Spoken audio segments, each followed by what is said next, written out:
Imagine being able to stream every curling game from every sheet from any event, be it your Wednesday league game, bonspiel, or corporate event. Curling Stadium offers an all-inclusive streaming solution featuring high-quality cameras, ease of use, great reliability, and minimal installation. Offering your sponsors customizable ad space on your streamed curling games and being able to sell video packages to your corporate events for increased revenue. With Curling Stadium, you can stream to any device, be it your mobile phone, tablet, or computer. Push the feed to your desired platform, be it Facebook, YouTube, or any other social media. Curling Stadium is simply the way forward. Where it's commonplace in other sports to televise every game, we want to do the same. Curling is a global sport, and it's time it gets the coverage it needs. Make your curling club the next Curling Stadium.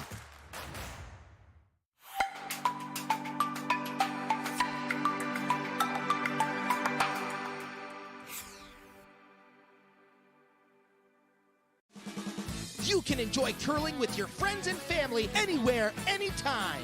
Let's play curling.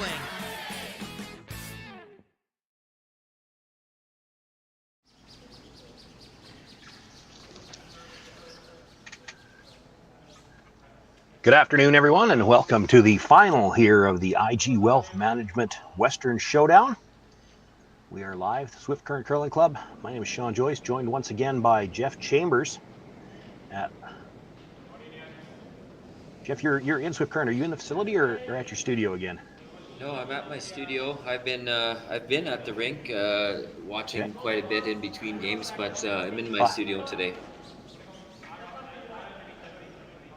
Always nicer when we're working on the monitors to have a nice quiet space, but I wondered if you might be in the facility and maybe be able to see a little more than I can. Well, I would have liked that, but just to do the commentary, it's fortunately it's getting to be a busy place and there's a crowd there. Yeah, I didn't want everybody to have to just listen to me right there and yelling over everybody, so decided to take a quiet place and run it through the studio. Well, 16 teams began play in this event on Friday morning. And Jeff, you and I were talking a little bit just after the semifinal. If you had to pick two teams to make the final and predict ahead of the event, I think a lot of teams would have predicted these two teams to be here, and that is the case. They were on opposite sides of the A event. You might have expected them to both come through the A. Kevin Cooey had one defeat early in the event, dropped down. He qualified through the B, and by virtue of that, Edine, an A event qualifier, they are the higher seeded team here, and so they have last rock in the opening end to play. Throwing the Yellowstones, and we've got rocks in play already here in the first end, and just the one sheet in play, and already in the first end of play we also see Kevin Cooey with the hood up and the winter jacket on. Yeah, you'll notice a few teams there are finding it quite cool out there, especially when they're the only ones on the ice. So they'll find it a little bit cooler, and you can see everybody's in long sleeve right now. Some of the sweepers will move them off, but it's a little cool surface out there. We got a little bit of rain in the forecast, and so they're want to make sure we don't get that moisture inside the building. And when you suggest that some of the sweepers will get rid of the long sleeves eventually, let's be honest, you mean Bradley Thiessen and those guns that he's got. Yes, he'll be one of the first ones for sure. And but the poor Swedish team here without Nicholas Edin with them, they've been playing three-handed, and you've got to think sooner or later that it's going to take a toll on those the poor front end that are demanding sweep on both sides, and they never get that break to sit off. We've talked about it a few times through the course of the weekend. For those who maybe perhaps haven't seen the Cooey team yet, this is a new team for them this year, new lineup. Familiar with all the names, but not in this configuration. The second, Bradley Thiessen, just crashing the guard there. Carrick Martin throws the lead stones for this team. Tyler Tardy, originally out of BC, throwing the third stones. Of course, Kevin Cooey, the skip. And for the Edin team, playing shorthanded this week. Last weekend, I believe it was, at the Grand Slam, Nicholas Edin injured his knee midway through the event, so they played the last couple of games without him. Won that event. And I think some of the interviews I saw at the time, they were hoping he might be available for this one, but still feeling the effects of that, I guess. So they've been playing shorthanded all weekend. It certainly doesn't seem to have slowed them down. They come into this game with a record of 3 wins through the A, and then the two qualifying games. So 5-0 as they begin play here in the final, looking to go undefeated. Well, they've had a tremendous run, going 22-5 on the season, but they've been undefeated ever since last weekend. They haven't lost an event yet, so it's pretty remarkable for only the 3 of them. And a little update on Nicholas.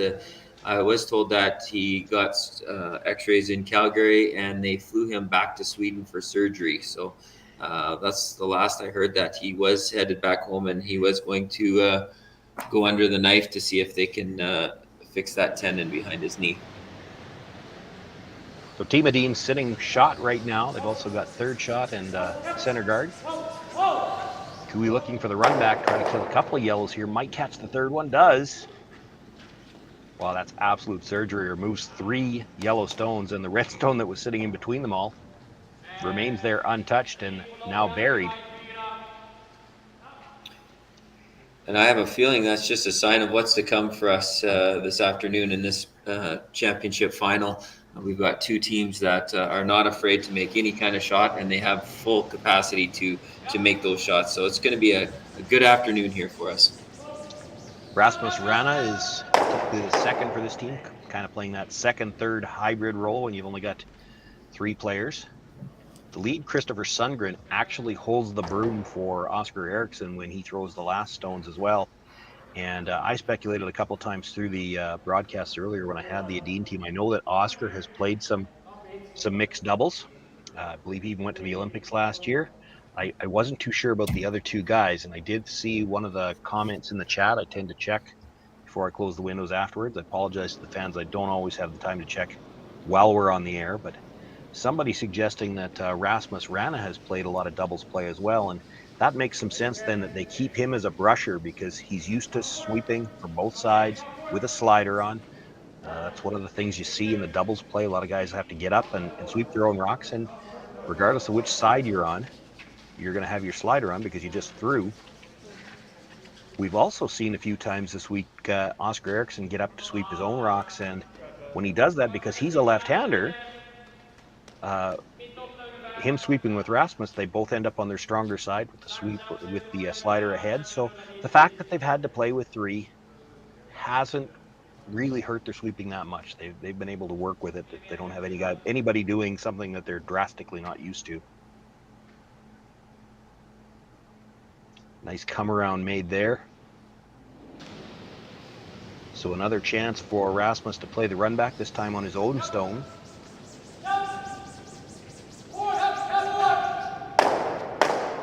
Runs it back, does kill the red stone. The raised stone will roll out of the rings as well.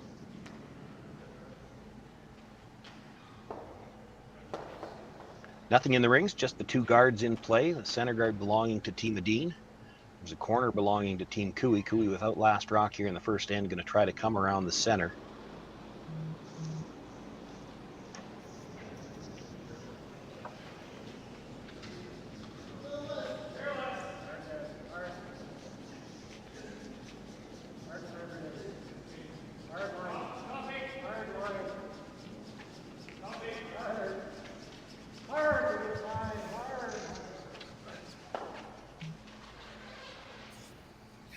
Maybe just a little bit light on that attempt.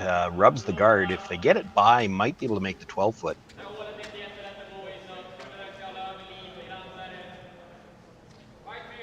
As it is, now 3 guards in play. Tough to straight out play for a blank here. So Eriksson going to look to come around his own guard. One on the center line.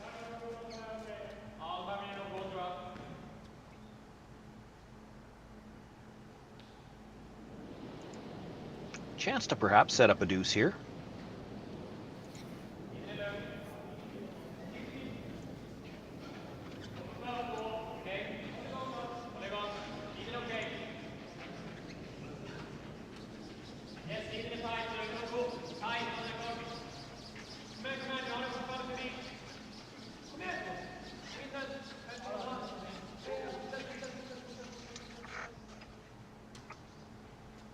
Comes around to the top 12 foot. It is dead buried on his center guard.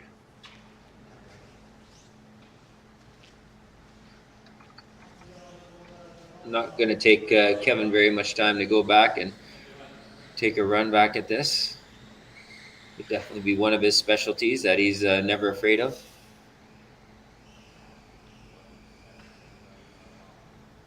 He has a tendency to make these look pretty easy, Sean, even though there's no automatics and easy jam possibilities. But we'll see Kevin make way more of these than not. Yeah, not a lot of room between these two. Does have to get both of them out, though. It is the opposing team's stone he's running back. You know he's not going to be light. Needs to curl just a little bit. He's awful close to nutting it. Might have spoken too soon. Perhaps fortunate that he rolled it far enough to be open for the last one. You're going to see Oscar Eriksson with a chance to come around, and Kevin Cooey might have a decision to make here in the first end. Do you ever risk giving up 3 and just follow Eriksson down if he comes top 4? Try to make his shot for too difficult? Or you could just hit that open stone and concede the easy deuce. Oscar needs to make the draw first.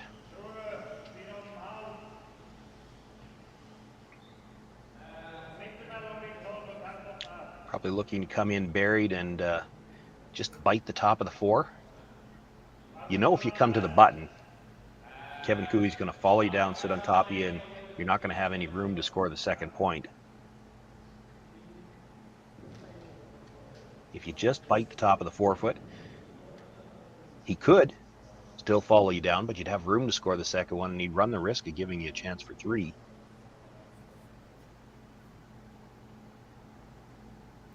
You can still see there's a lot of swing out in the ice. You can see how much ice that they're normally taking, and at a club curling level event, you'd never normally see that much, but the rocks are pretty sharp, and they've been working hard on the ice to get the extra swing so that these guys can hit the big shots and the big finish of the rocks too.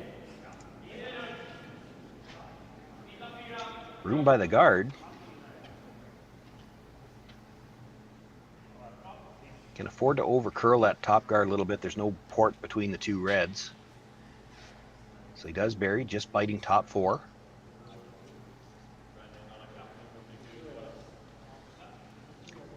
Is Kevin Cooey looking at the run double?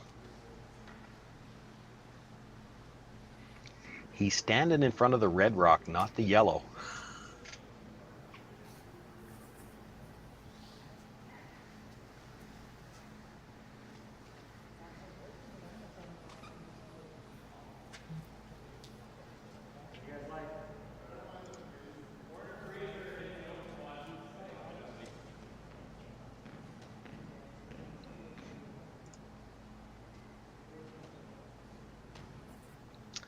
There is what they're playing for.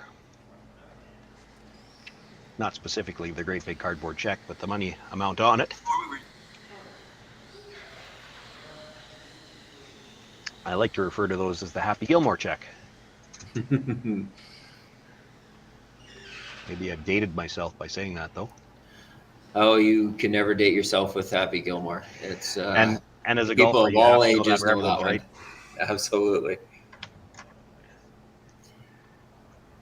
I was fortunate enough to have a couple of weeks ago, we had the ladies teams here, and I had Team Germany and Team Italy here to do a little golfing on the side, and even they knew what Happy Gilmores were, so it's a pretty common term.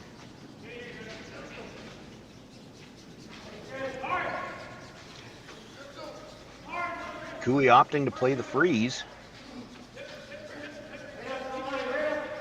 Bonus if you make the freeze is that you've shrunk the rings here for Oscar Eriksson for his last one, and it is a tight port. You know, you look at that red corner guard, you got to get by it and still get by the one that Kevin Cooey just threw to catch the edge of the button. Did see Christopher Sundgren indicating there is the option we could rub off the red one, still make it. That red one's not going to go very far because the yellow's going to block it.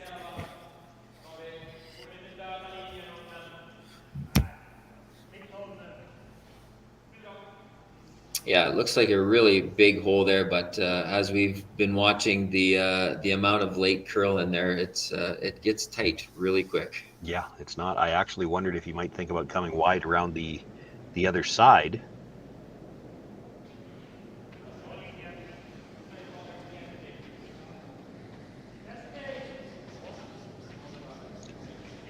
Rasmus on the brush on the inside, and I talked about how Oscar will join being the left-hander. He'll go on that side. This has got to get off the corner guard yet. Not going to.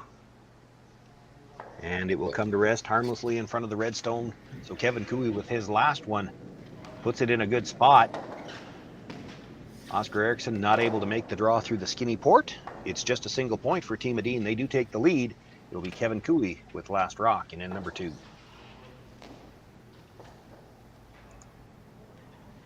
Had some questions about if our houses are painted or they logo. Our events are always painted houses, but in the future coming out, I'm pretty sure we're going to be going to all logo houses.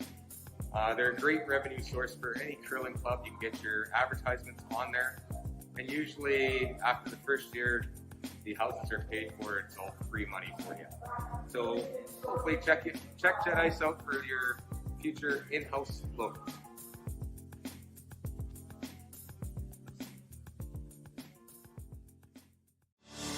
Saskatchewan, you know SaskTel because we're everywhere. Because being everywhere keeps us connected to you. With SaskTel sponsorships, we get to be part of your community. We're here with you, and we're here for you. It's easy to get started. All you need to do is apply. SaskTel cares. Always has, always will. To apply for sponsorship, visit sastel.com/sponsorships.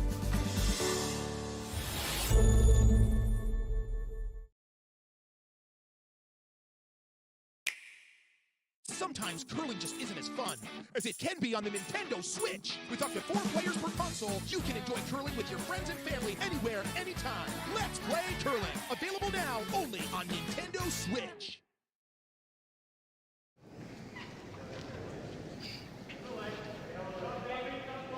Second end underway here with Team Edin having picked up the single. In the opening end, it is Cooey with last rock as we begin play here. The center guard was thrown up to start the end.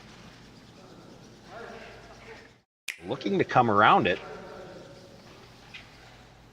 Brushers are going to have to work to make rings out of this. It's going to pull up just a little bit short.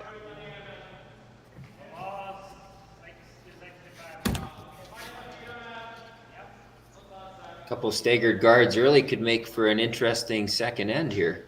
Yeah.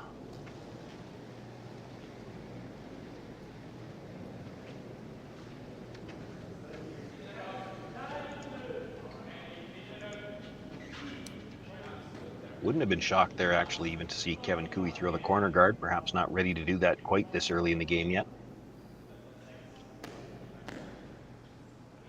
Nothing out of the brush on this one. Wants to stay in front of the tee line.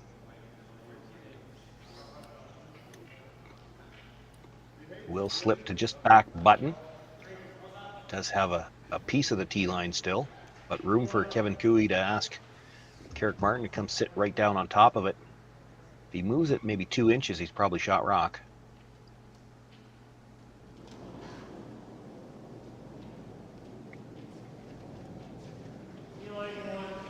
Jeff, you and I were talking in the semifinal, as well as in some of these previous broadcasts.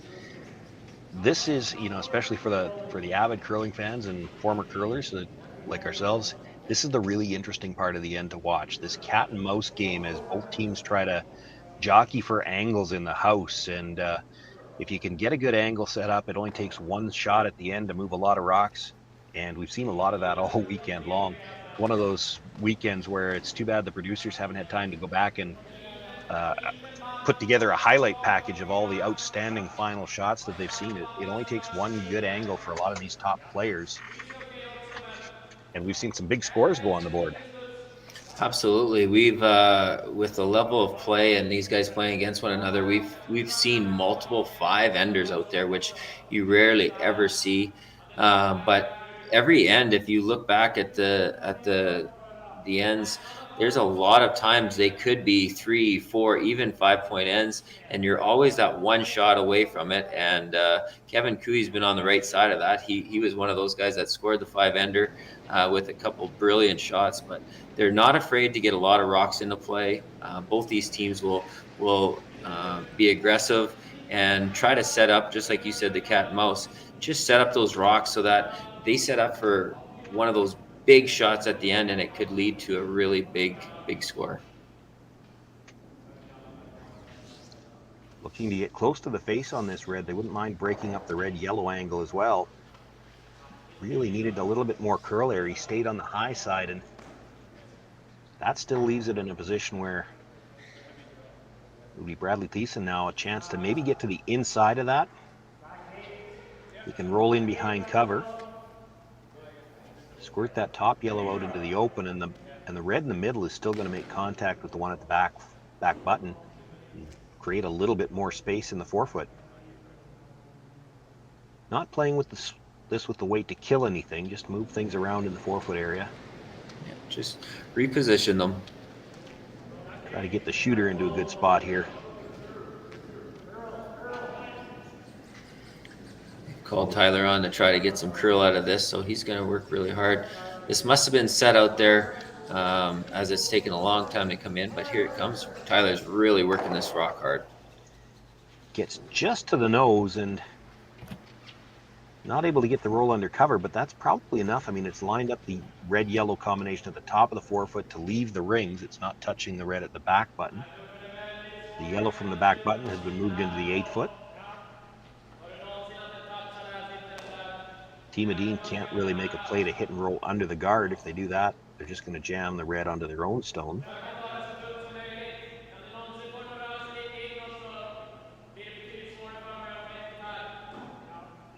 And I mean, they may have to play that, but they're not going to play with any weight. They're not going to try to kill their own.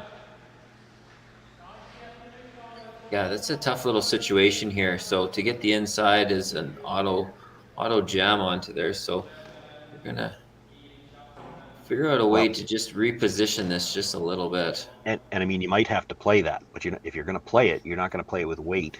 No. Because the danger you have there, if you ever hit the red on the nose with a little bit of weight, not only are you driving it back onto the yellow, but then it rolls in behind cover as well.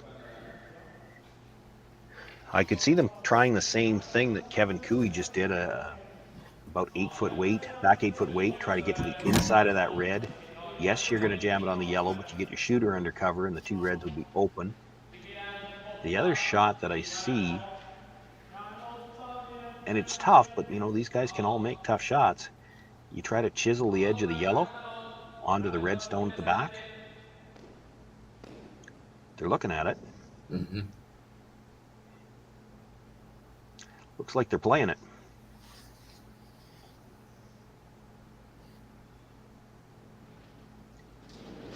You're playing this with some weight. Try to hit what you can see, or maybe even a little less than what you can see of the yellow.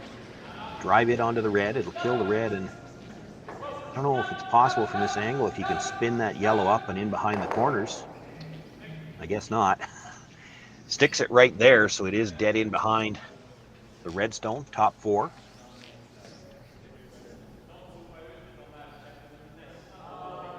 I think they're expecting that to jump off that rock a little more. They kind of look a little shocked that it jammed so solidly, because it does leave a short little tap back for Kevin here. But I think they were expecting, like you said, to kind of spin up a little bit to change that angle. Expecting or hoping, maybe. Hoping, yeah. Yeah, it was tough to do that, but I think that's what they were hoping for. If you get it anything under the guard at all, then at least Kevin Cooey has to run this in on an angle, and he can't get the shooter buried. That's what Kevin's looking for here with Bradley Thiessen. Try to get just across the face. Make the short little run back. And you don't have to roll to dead buried. If you get a piece of the shooter under the guard, you Christmas tree these, and again, though, they're sweeping for curl. This is plan B now. They've looked to straighten it out. Play the red tap back off the yellow and across to the other side. And does look like he's sitting too. Nothing buried.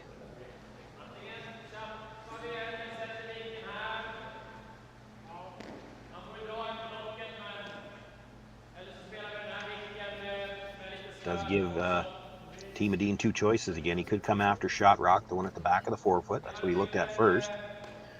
There is a hit and roll off the one in the 8-foot as well at I think a second shot. And there's 2 ways you could make this one. Just hit and roll buried for shot rock, or you could go after the double.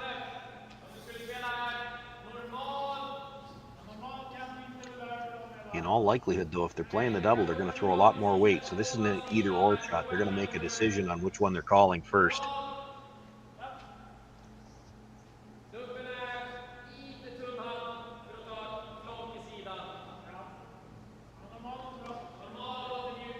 It looks like they're going to run it right into that red one. It'd be tough to get rid of both reds, but they definitely want to roll right up to it to get behind corner or get behind cover. I think the indication from Oscar, yeah, come across, make contact with the second one. They know they're going to lose their yellow behind it the way they want to hit it, but hoping to spin up in front as well. This is going to be a little thin on the first one, though, I think. And just slides behind the two stones on the other side of the house. So it is Cooey sitting one right now. Yeah, it looked like the indication from himself was that he threw that down a little bit of what they were thinking. So just over curled just a touch. And these guys are so precise, and you know, just like you said, they want to make sure they get that weight call to match where they put the broom.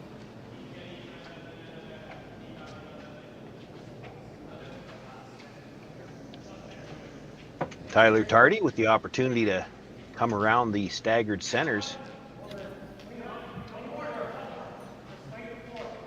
Needs to get 4 foot here, I think. If you don't have close to full 4, you're going to see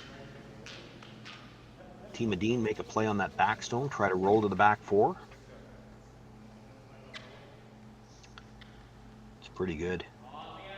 They still might be able to make a play off that back one and get buried for shot rock. Problem is, if you're not shot, a stone back there isn't helping you a whole lot.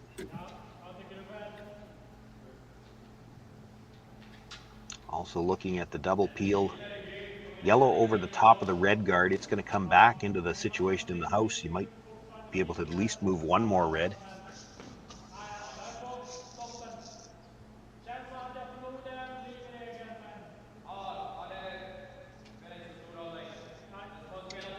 You could corner freeze the stone that was just delivered, but that still leaves Cooey sitting 2.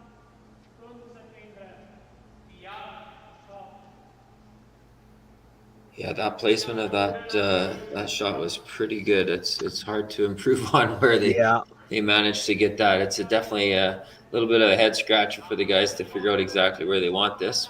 This is probably their only shot to get shot rock in a good position, and it's a tough shot. You're going to have to lose your own probably too, the one at the back 8 foot. Yeah. That one's not really helping them at this point in time. You do have to be a little careful. You're throwing a quiet hit here. If this takes off on you, you'd hate to jam and leave it in the back of the 12 foot somewhere. And we've definitely seen a number of rocks over. Well, this one's going. This one's doing exactly that. They get it by the guard, but it's going to jam. Oscar Eriksson ready with the brush. He will get it out the back, and that's critical because the shooter rolls out into the open.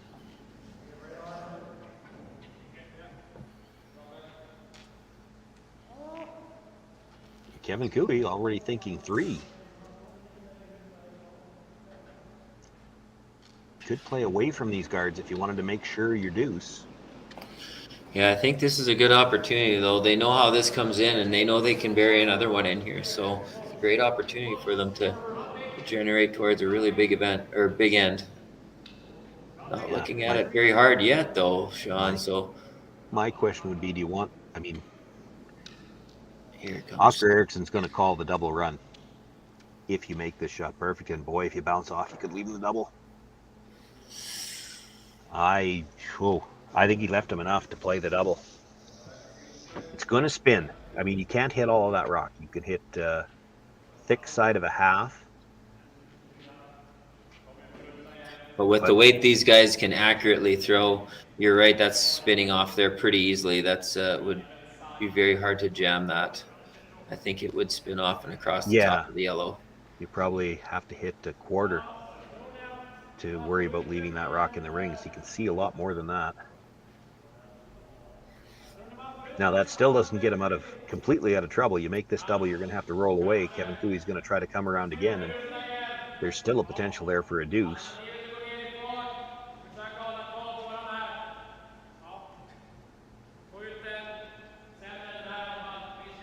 So Oscar's looking at, again, my Swedish is really terrible.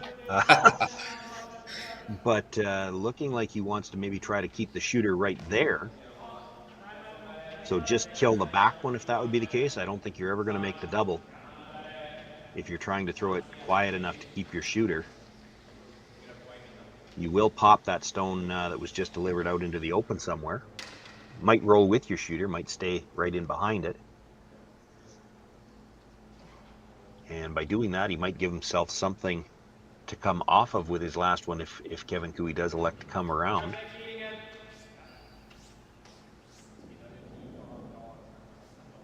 Yeah, with that broom, I think he's gone back up. Let's just blast it.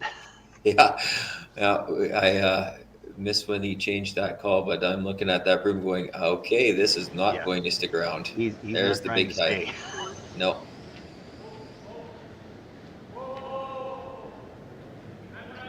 It's a little thin on the first one. There's the spin effect and over the top. Is it enough? Oof. He was very thin on that top rock, but it does spin all the way out the back of the ring. Still in play.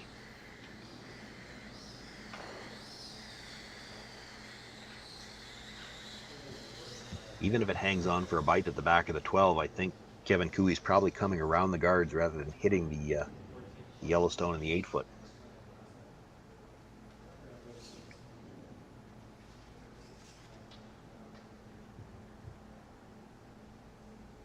This is a shot where you'd like to put this exactly in the same spot that Tyler Tardy put his first one.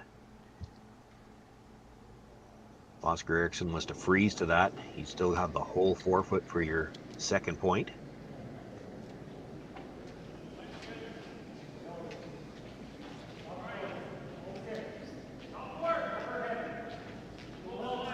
Looks to have better line on this one than Tardy's second stone. Really starting to move now. Did they wait too long? They called top 4 on the weight, so it might have shocked them a little bit because they're not quite. They didn't quite get there, so caught the sweepers a little off guard there. It does get buried, but it's only second shot.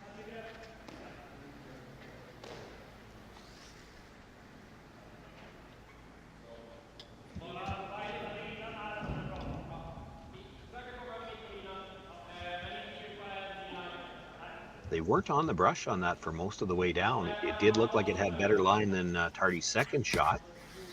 So they shouldn't have needed to wait for curl. They must have thought the weight was a little deeper than it was. Now when it started to curl, did the weight come off? Did they maybe find a spot of fresh pebble? Yeah, because the weight we're able to overhear the sweepers call out the weight that they thought it was top 4 on its own. So they weren't in any hurry to sweep that. But I think, yeah, the extra curl just caught them and it just grabbed in. As you can see, it over curled almost in a short period of time. So it really came down.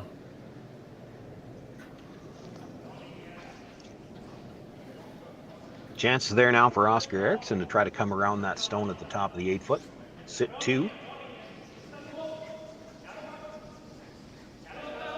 If he could bury this, he could make it very tough on Kevin Cooey to even score this end.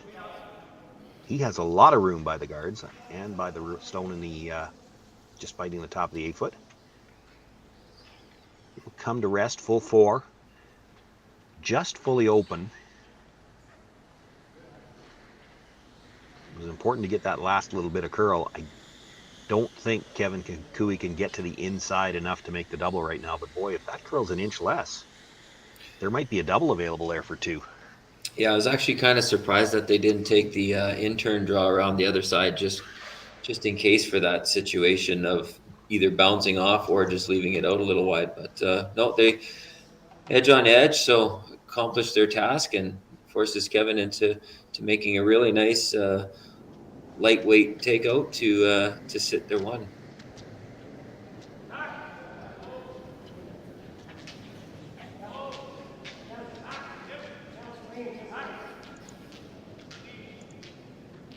Looks like a nice controlled shot. Calling out Hack, just waiting for the line, has to get close to the nose. He's got a little bit of room to roll. rolls maybe 2 inches, keeps a piece of the forefoot. After 2 ends of play, the teams have exchanged singles, and Team Edine with last rock in the tie game when we come back for the third.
Sean Joyce, Jeff Chambers on the call here for the IG Wealth Management Western Showdown final between Team Edine, Team Cooey, tied up 1 apiece after 2 ends of play. Center guard thrown up by the Cooey team here to start things in this third end, and as we were coming back from the break, you saw the come around attempt just chip off the guard.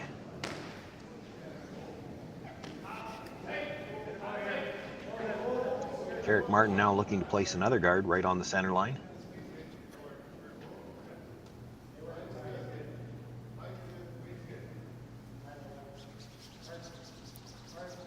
No time clocks here this week in Swift Current, and I only mention that because Oscar Eriksson, this rock was only halfway down and he's already called the come around. He's not banking time, he just knew what he was going to play. Yes, one thing I noticed, they don't. This team does not take a lot of time to go over things. They'll meet when they have to, but they have a game plan. They go at it, and they do not take a lot of time to call their shots, and they've been very successful in that style of play and technique. Well, and you know, it's interesting too, because Eriksson not normally the skip of this team. He is an accomplished skip himself prior to joining this team, but of course, Nicholas Edine normally the skip. Yeah, through some comments, he said it was a lot easier the transition last weekend when he was kind of thrown in right into the middle of the event where he had to take over, and he said the nerves were up a little bit because it was a different thing, but a few of the other teams were having some fun with it with him as skip, and he said it relaxed him, and he fell into a role really well as he won the event. Yeah, the bigger problem you would have in the middle of an event like that is he comes in not having read the ice like all the other teams by that point in time. He's fresh, trying to figure out all the paths. Didn't seem to affect them last week. Certainly doesn't seem to have hurt them this week. No, and this is just, I'll take a time to take a shout out for this team as well. With all their traveling, they tough traveling schedule, playing three-handed, lots going on with, concern for their skip and Nicholas and how he's doing. But they've been taking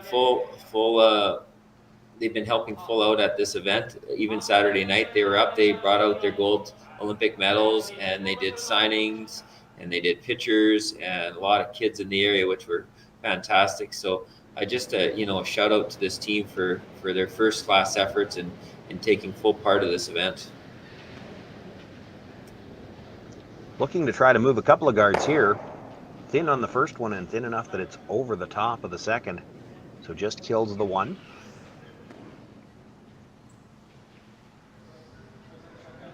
Gives the Cooey team the choice of which one they want to come around. Neither of the guards right on the center line, so they have to go a little bit wide to get around it. We did see a couple of attempts from the in-turn side, or I guess the out-turn side, considering it's the left-hander. Rather decent throwing here. Saw a couple of come-arounds from the other side in the first end, but that guard, of course, was right on the center line.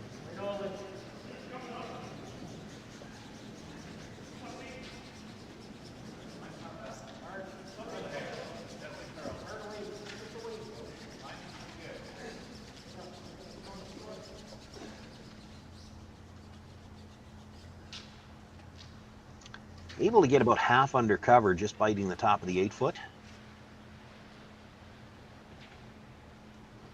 It's almost as if the further out that they go, the more they get some late swing on those rocks, because halfway down that rock was probably at the edge of the 12-foot, and you can see the big finish on there. So guys are learning the ice, figuring it out. They've already had one game today, so they, just like I thought, we're going to see some great shot making from both of these teams, and some really neat situations for us.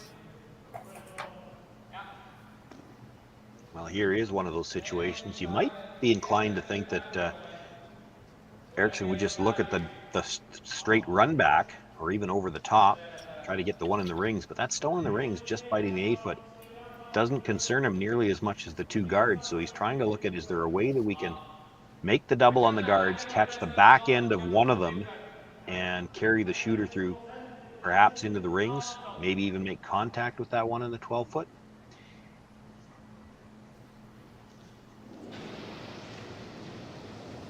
So Rasmus Rana with big weight here, looking to at least double peel the guards and maybe carry the shooter through. Oh. Very thin on the first one, doesn't catch the second one at all.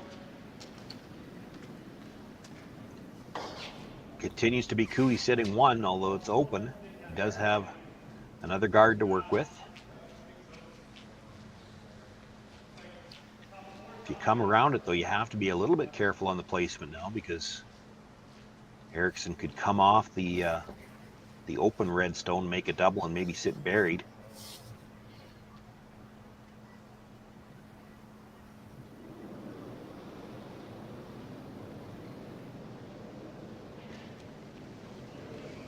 The left-handers are taking over, Jeff. I see that. It's very rare to, it's very rare to see that out in the curling sheet. Never mind, there's three of them. Yeah.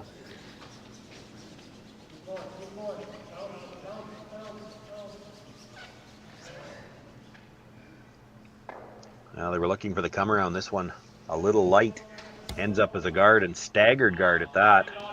You saw Carrick's expression after that one, a hard sweep all the way down, and that's kind of worst case scenario when you cross them over like that and overlap them. Well, it isn't it? It's not the end of the world. Eriksson's probably going to have to make a play on the shot stone. You did see him indicate we'll try to roll underneath, but with as high as that stone is, by the time you roll under, you're still going to be just full 12, maybe in the middle of the 8. If you make it perfect, so Kevin Cooey's got no chance to hit it, and nothing he could run back, he may just elect to wrap one right around everything, and then that stagger, if you make the draw, works in your favor. Goes in his favor then. Yeah. So he's very close on this one. If you're Eriksson, do you want to make this perfect? Well, he did, so we're going to find out. Yeah. Actually, I'd say he overrolled it, if anything, because he's left a lot of room to come around from that out-turn side.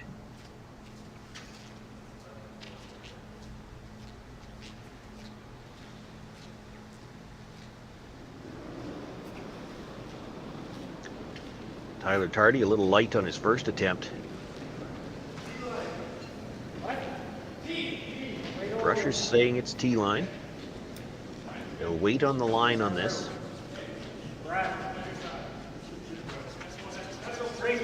switching the sweep now to get the extra curl.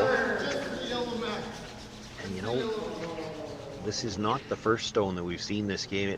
I don't know whether the ice is just a little heavier than what they're used to, but that front end, which is usually so good at judging the weight, have missed the call on a couple. That stone just half in the 12-foot, and they were calling T-line. Yeah, unfortunately, I haven't been down there to update the times on the speed of the rocks, but I have a feeling with this extra curl that they're experiencing today, that they're probably it's a little slower than what they are used to. So yeah, it takes some adjustment for sure. I was just about to ask, and it looks like Oscar Eriksson has answered the question for me. Is there enough of that red stone left for Cooey to play it onto shot stone? And it looks like Eriksson thinks there is.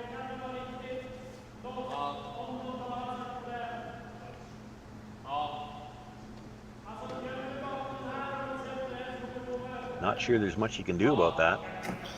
No, I think you're going to have to leave that for him, and I would say that the shot is right where his broom is. It's just to draw around there and let Kevin hit that shot, and then see if you can loop another one. It matters to the placement on this one, though. If you think that raise is there and Cooey can stick it in the 8-foot, you have to come deep enough with this one to make sure you're still shot rock. Well, now the problem is if you start coming too deep into the 4-foot, Kevin Cooey just freezes to the face of your stone, and that buried stone never ends up on the scoreboard.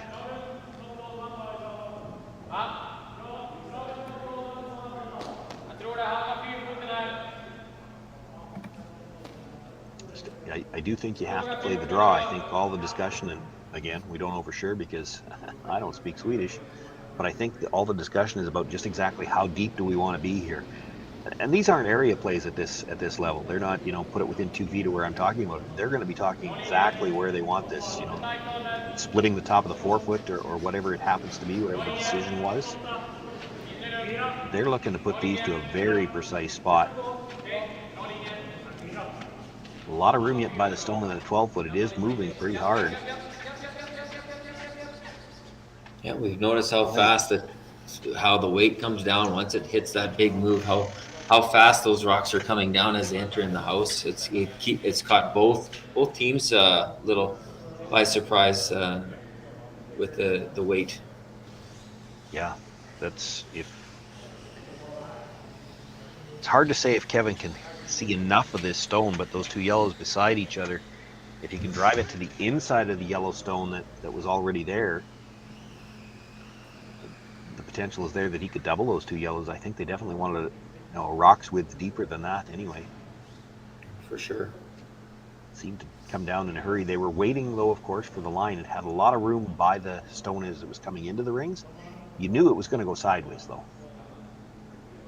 I think those guys are talking about it in the back. You can see Oscar moving his broom and talking about that. Yeah, they just got to figure out how that weight's coming off as it's finishing.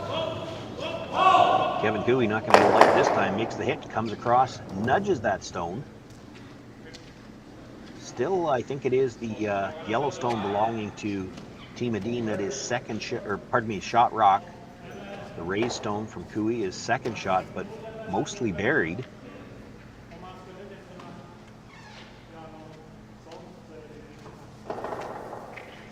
Oscar's first thought was to come around from what would be his out-turn side.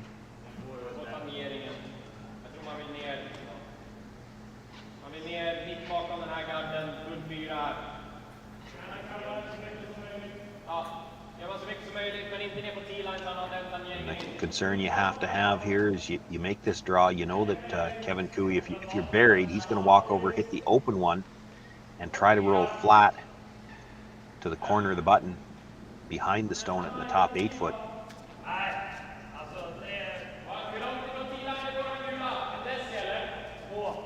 If you ever slide too deep on this draw attempt too, he could play the double. Yeah, no, you got to be pretty precise. You want to definitely be just ahead of the tee line on this one.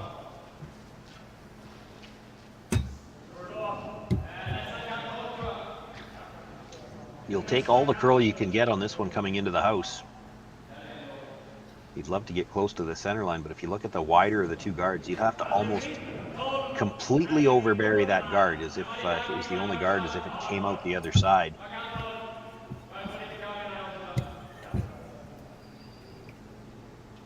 Yeah, placement is important. If he puts us just on the top four where he was looking for a little while, that would allow Kevin to hit his red over and just kind of split them off.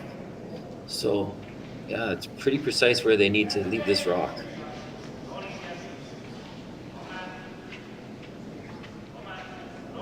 And again, with Eriksson being the left-hander, when he joins the sweep, it puts both brushers on their stronger side. Oh, that's very good. Brings it down. It is dead buried on the wider of the two guards.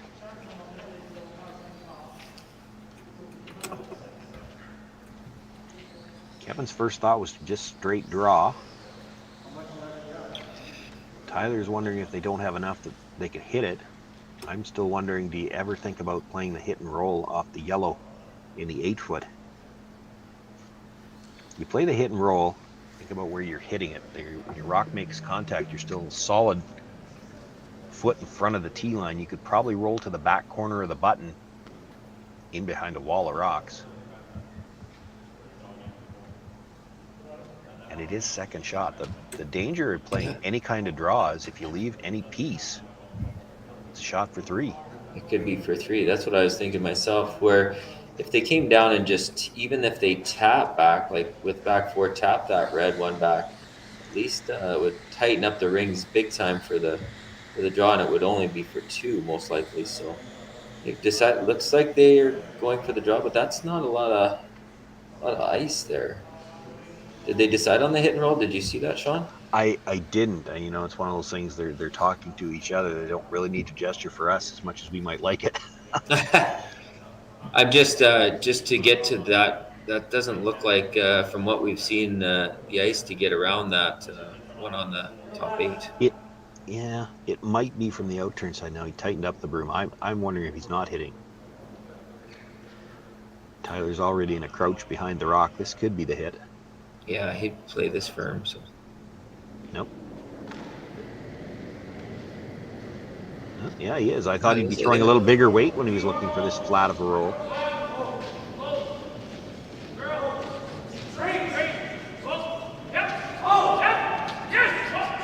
Makes the hit now. Where's the roll going to end up? That is a curling shot. Rolls right to the button. Now there is a sliver of that stone left available. And if you're Oscar Eriksson, all you have to do is move it 2 feet. So can you throw heavy draw? Count on the finish going by that stone. That is just, the overhead makes that look maybe a little easier, but when you're looking at that shot head on, that does not look like that shot is there. But if you've been here all week long, you know, it might be. And I don't know what else he's got. He's got to move it to count. It's covering the pin. Well, if you've got to move it 6 inches, you may as well try to move it 2 feet and see if you can't get 2 points out of it. Yeah, that was just an absolute beautiful shot by Cooey. Moving it on a bit of an angle because he's never going to get to the nose, so he needs good back 8-foot to move this far enough, maybe almost back 12. You think that sounds like a lot when you're only trying to move it 2 feet, but you're not moving it 2 feet straight. You're going to be moving it on a pretty steep angle. Final stone here for Oscar Eriksson in number 3 of a tie game, facing 1 Cooey counter. If you can move this far enough, might be able to pick up 2 here. Has to move it some just to get a single. Rasmus has been on the sweeps since right out of his hand. The line is nice. Now the question is, does he have enough weight to move it? He'll bump it, but just far enough to pick up the single point. His shooter put 1 point on the board. Team Medine with a 2-1 lead after 3 ends of play, and it'll be Kevin Cooey after an outstanding hit and roll with last rock when we come back for the 4th end.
The roaring game.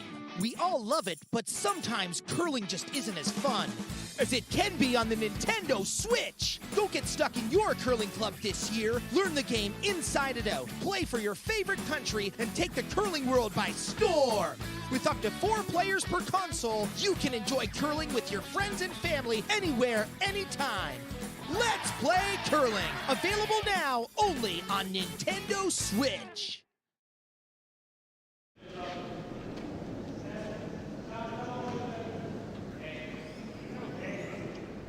Fourth end underway here. Lead stones, a couple of them already in play. It was the Dean team playing the center guard, and we talked about it in the second end. Kevin Cooey electing to come around in the second. We thought perhaps he might throw a corner here in the fourth, and he does. Christopher Sundgren with his second stone. The come around just comes to rest there at top button. Behind cover, and now Carrick Martin will look to follow that stone down.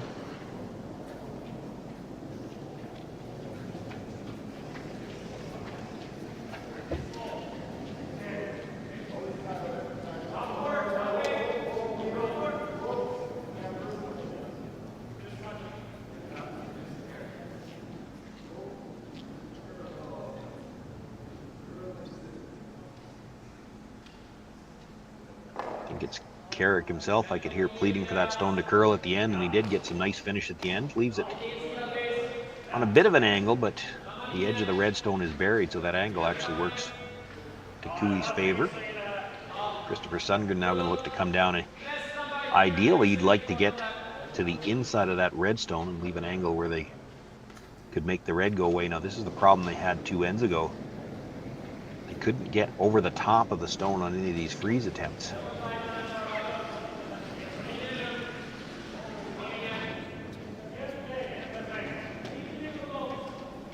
See the great communication between them there, working together for line and the weight. Rasmus Rana's brush will not leave the ice completely very often. He likes to keep that brush down, be ready. Really, for the most part, just cleaning until he hears the call, the sweep, and then you'll see the speed pick up.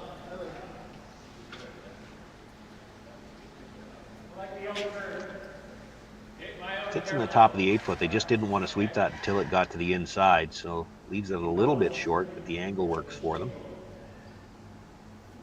5 rocks have come to rest now.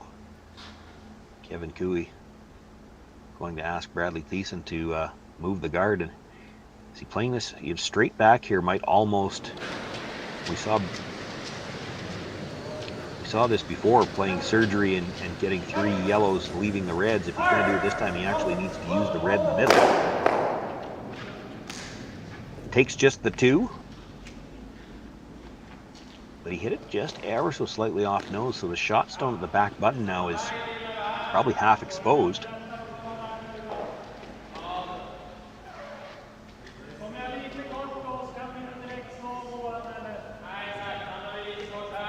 You have to be pretty careful where you're putting these rocks. You've got Cooey with the hammer and 2 of his red rocks nice and close to the house, so it's enough to put a little bit of fear into you. So you want to make sure you get these rocks into play and force the action in.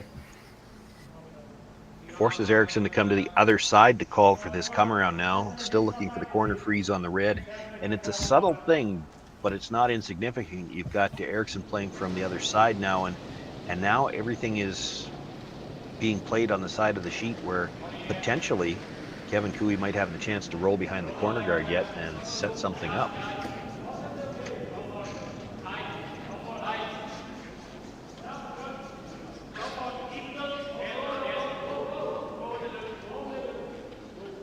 Room by the guard. Wants to get to the corner of that red, not to the face so much. And again, the rocks do seem to be dying on them in the house in this final, perhaps more than they have been earlier in the event. Even looked to me like they'd be right down to the face on that one, and it seemed to stop in a hurry. Yeah, and ice conditions obviously are always hard to maintain, especially when weather's changing. The weather's been pretty good for the most part here in Swift Current, but today we've got, just in the last 2 hours, we've just got rain showers that have been absolutely steady here. So anytime you have those rain showers, the moisture sneaks in, as good as this building is. So it'll be tough to maintain pure ice conditions. So the teams will have to really be aware of any kind of changes in the conditions for sure as we go on. So looking for another run back here from Thiessen. On the front one, he might have overcurled on this one. Catches the yellow, but drives it onto their own second shot. Does leave the red at the top of the 8-foot.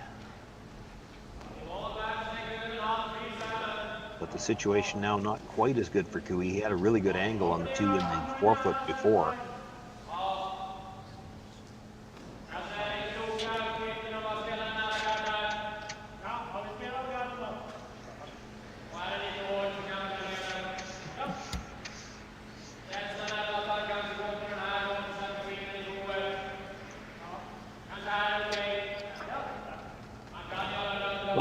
Lots of fans checking out the action nice and close down. It's hard to see right behind the glass there. You'll see it's pretty full of people trying to get a sneak peek.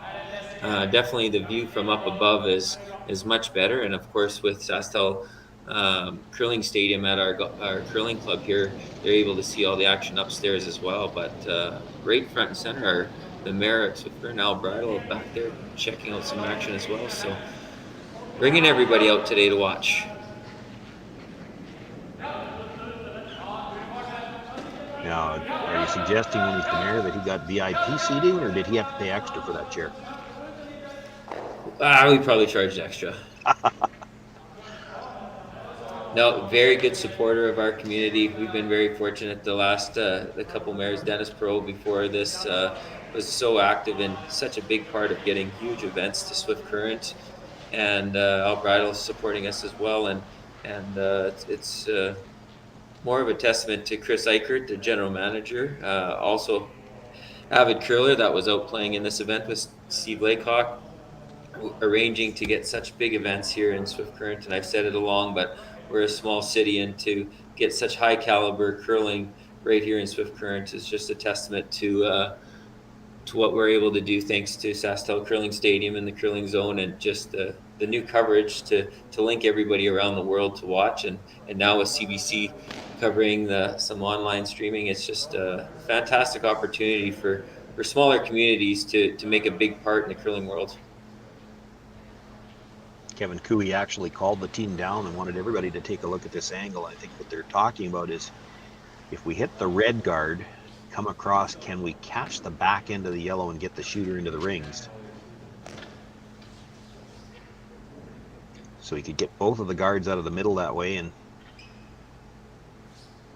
you have to defer really to the players on the ice. From the camera behind the sheet, it looks like this goes under the yellow, but they think it's there, so they're going to take a pass at it.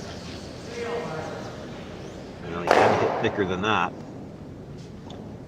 So we'll just peel the guard.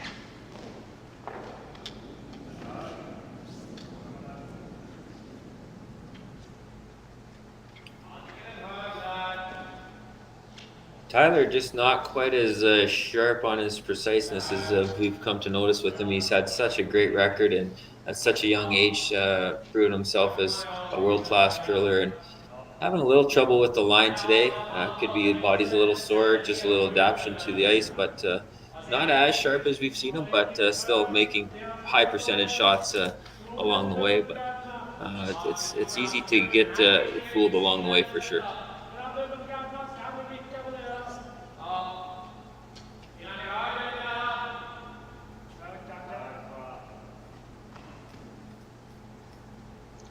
Erickson talked about a couple of different options. The first option was just to throw another guard. He did discuss coming around from the intern side for Rasmus. The problem with that is right now Kevin Cooey can only see half of that red one. He can't do much with it in the lineup they're at. But if you try to come around the other side and leave one wider, he actually would have something he could run that red onto. So you play the guard here. You know Kevin Cooey's likely going to have to try to move at least one of them. That was terrific separation to get it up there. So that does not make for any kind of easy, obviously, double of any sort. It's there, but just makes it a lot harder to be more accurate on it.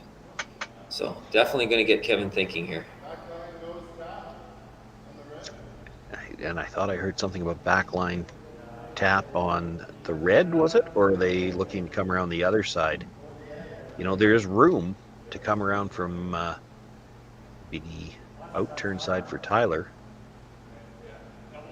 Come down to the shot rock, and you'd never be able to throw it with enough weight to kill it, but you could probably pop it out into the open. Yeah, it definitely doesn't look like that at these camera angles, but we've been watching enough to know that there's such great late finish, and you get the right sweeper on it at the right time, and they can really, as they say, carve it in there. So that the shot is there. They looked at it, but I think they're going to opt for attempting the double peel. There is some danger that the second stone comes in, kills your red off the top of the 8, but really, at this point in the end, that stone not helping you a ton anyway. Gets one, drives it by the second.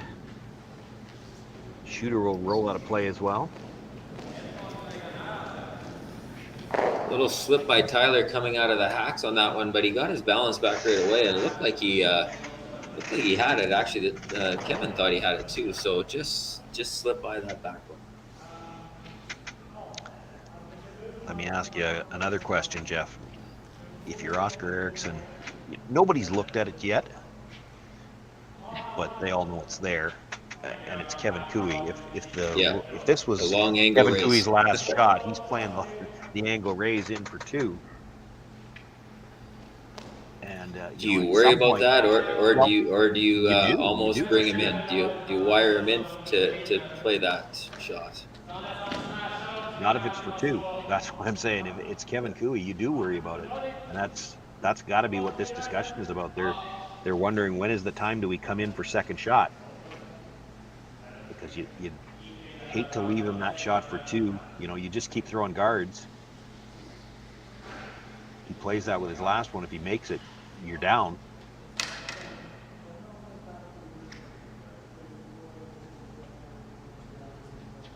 Choosing to come in with this one, this is it has to be very precise. We've talked about those little kiss-offs and how harmful and damaging they can be, and this is definitely one of those situations where a little kiss-off would be not very good. They got a lot of ice on this one. Well, I think he's actually coming around his own to the back forefoot, so that Kevin Cooey won't be able to tap that yellow at all. He doesn't really have access to it from this side, but he could come around from, Kevin, we're back to right-handers, he could come around from what would be his in-turn side and try to move that to the back forefoot. If you're sitting behind it, you can't do that. Well, at least I thought that's what they gestured. This looks like they're just corner freezing the red.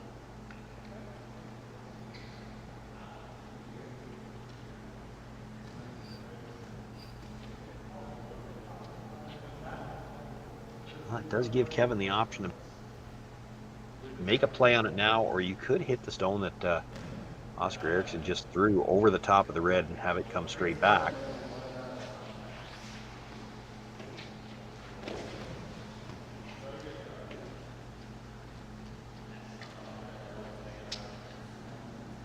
What Kevin is looking at, coming through the port of the 2 guards, and if you just look at the yellow in the button and the red at the top of the 8-foot, he can see a quarter of it around that rock. The guard isn't really a factor as far as getting to that back one. The question will be, how far can he move this? Like, he can't see a lot of it. He can't throw, hack weight, try to get it out. With the stone that Oscar Eriksson just threw, if you're moving it on the angle, you've got to move it at least, what would you say, Jeff, 1.5 feet, maybe closer to 2 feet to get it out into the open.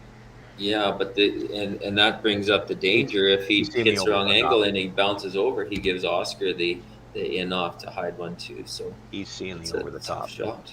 Yeah, that's why they're coming back. They're going to have another look.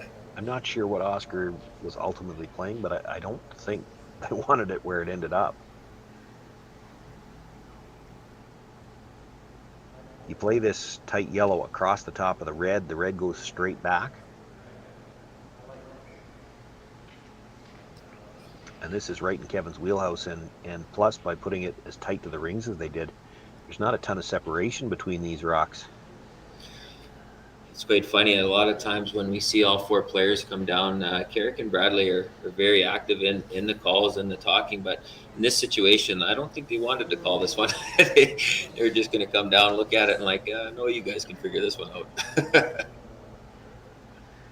Well, that other shot is kind of an all or nothing. This one, there's a couple of ways that things can come out, and at least you have a shot for your last one. Albeit if you ever just make the double off the top 2, you're not going to have any shot for 2.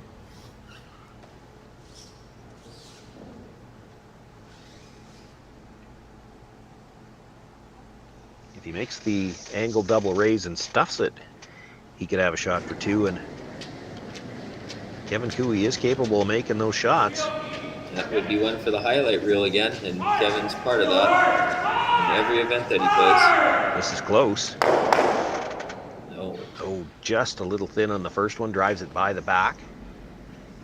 He does have 2 ways at shot rock now, though. Well, if Oscar can manage to come in with his shot and put it right where the broom is and put those 2 together, that's going to be very, very difficult for Kevin to maneuver it.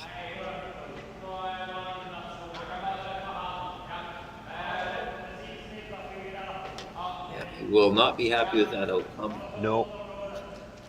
But again, as I said, he's got 2 ways in, so Oscar can't just lob a guard up there. Really, the only way he guards is if he comes to the top of the 4-foot. I think the best case scenario here is just honestly to try to freeze this one. If he freezes on this, Kevin will have a very difficult time to try to score.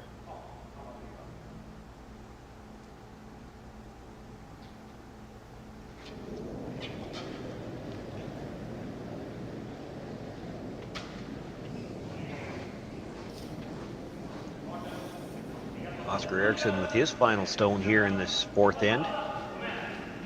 Leading by 1 without last rock. Looking to sit 3 and also put his rocks in a position where it's going to be hard for Kevin Cooey. He has to move the stone on the button already to have any chance to score. Well, I would say mission accomplished. That took away the I think it's the angle triple. Turn too. It's the angle triple for the blank. Is all he's got. That's a piece of cake. Well, you know, the saving grace for Kevin on this, again, there's not a lot of room between the first 2 stones. So it when there's not a ton of separation, it does make it a little bit easier. You're hopeful that you're going to make contact with at least 2. You need to be pretty fortunate to get the 3rd one. With the weight he throws, if you make contact with 2 of them, you're expecting that they're both going to leave.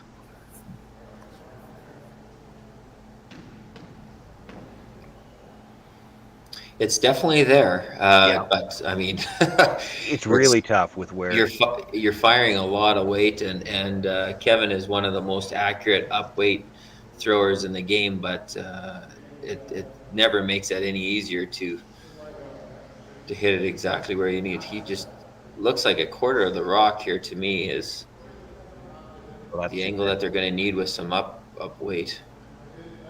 Maybe half a rock. Yeah, I think that's too thin because he's got to hit the second one on a sharper angle. You've got to catch the one at the top of the 4-foot first, the one that Oscar Eriksson just threw, but you have to kind of catch the back end of it.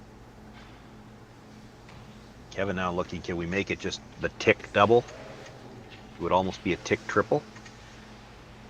Just rub the inside of that yellow stone that's sitting in the top of the 8-foot.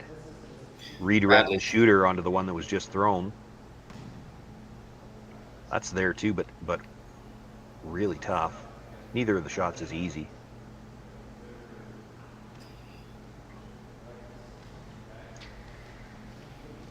probably going to opt for the slash in, the angle slash in, just because you're making thicker contact on the first stone. It's a little easier to call the line. To make that rub shot off the stone at the top 8 foot, you're looking to hit less than a quarter, and that's never comfortable to throw at.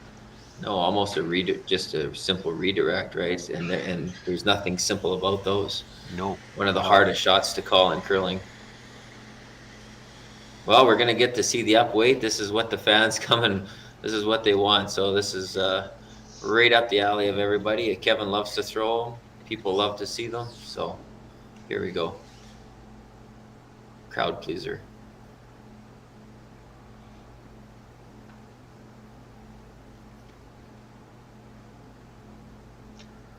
Final stone, fourth end, Kevin Cooey, trailing by 1, facing 3. All he's got is an angle run, looking to kill as many as he can. It's close, catches it, misses the second stone, and by doing that, jams the one on the button. It's a steal of 2 for Team Adine here, and they will take a 4-1 lead after 4 ends of play. Kevin Cooey didn't miss it by much, but not missing it by much still puts 2 points on the other side of the scoreboard.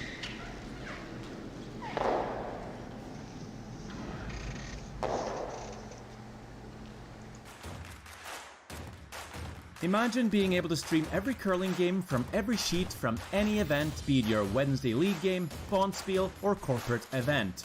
Curling Stadium offers an all-inclusive streaming solution featuring high-quality cameras, ease of use, great reliability, and minimal installation. Offering your sponsors customizable ad space on your streamed curling games and being able to sell video packages to your corporate events for increased revenue. With Curling Stadium, you can stream to any device, be it your mobile phone, tablet, or computer. Push the feed to your desired platform, be it Facebook, YouTube, or any other social media.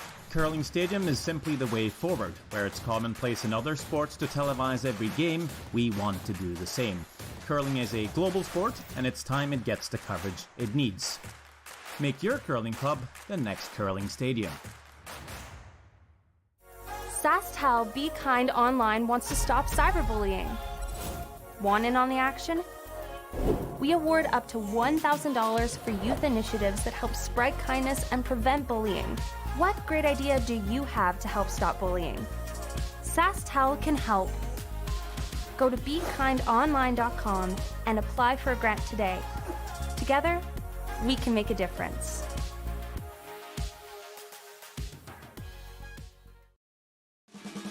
You can enjoy curling with your friends and family anywhere, anytime. Let's play curling.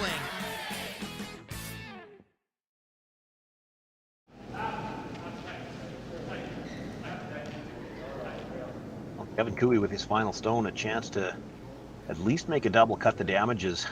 A little unfortunate. We were looking at the replay, Jeff, both of us in the break, and he wouldn't have had to hit it much differently to at least get rid of 2 of those. And it's a big difference, a 2-point lead versus a 3-point lead as we begin playing the 5th end. For Kevin Cooey now, you know, you're going to play for 2, but that still leaves you behind without. Yeah, puts him in a tough spot for sure. And like I said, it was a little unfortunate to get in the situation that he had. And but boy, we just about saw the extreme Kevin Cooey special there. And when we say it missed by like a little bit, it's like a quarter of an inch, and he probably makes that run triple, which would have been just epic out there, but just misses by a hair and gives up a steal of 2. So it'll be a tough battle back now.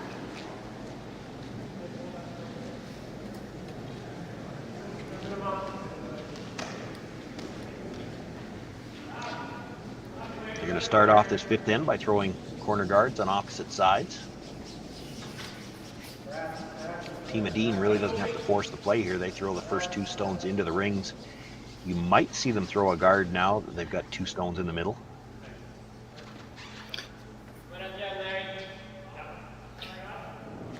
I was looking over the Adine rink this year, and obviously we know how good these guys are. They're ranked number 2 in the world, just behind Gushu, and what a season they've had. Like they won the Oslo Cup in Norway to start off, then they traveled to Canada, won the Toronto Tankard, then moved over to North Bay, Ontario, where they lost a clutch final against Gushu, where they battled the big Titans battled out, and then went to Grand Prairie last weekend and went undefeated in Grand Prairie. So, and undefeated here as well. So they're just on a tear right now. So they have nothing but confidence. And even though there's 3 of them, they're playing so strong. And Rana should get an award for all the sweeping he's been doing. And just like you said, he's always got a broom down. It's either on one side or the other. But you talk about a guy that's going to be pretty tired after this weekend.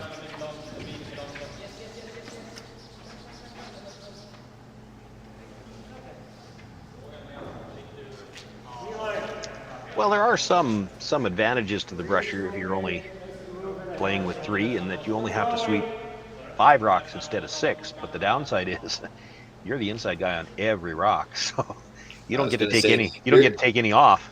You're being pretty optimistic, even though there's only 5. Hey, I go back to the corn broom days. So when you had to sweep 6 rocks, you were sweeping all 6. There was none of this inside, outside, one sweeper stuff.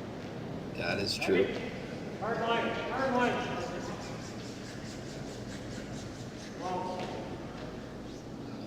And honestly, for anybody that complains about how hard the work is to sweep these days, I'd like to just hand them a corn broom and see how long they last. It is a different game. That it is. And that one looked like it must have picked. Yeah, they give up on that about halfway down. So it whatever happened to that rock, it happened pretty early because Kevin called them off literally halfway down, just almost to give up on it because they knew it was taking off. So taps up the center guard, but does leave himself 3 red guards. Team of Dean sitting 3 in the house now, all in a line, that center line area. If nothing else, they've at least they've confused Team of Dean here. It's like we're 3 points up. We don't really need rocks in play, but here we and not only putting them in play, they're about to guard them now. Yeah, he might like to be hitting something, but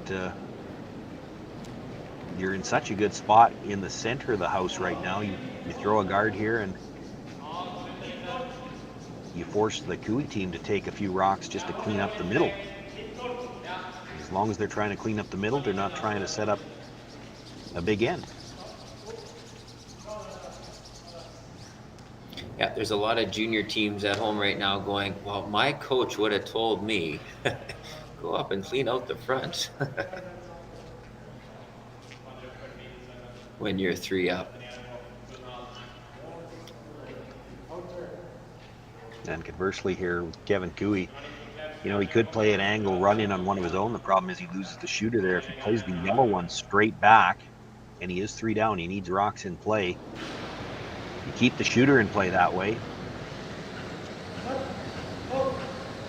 Seen Bradley Thiessen move 3 rocks a couple of times. The potential there to move actually 4 this time.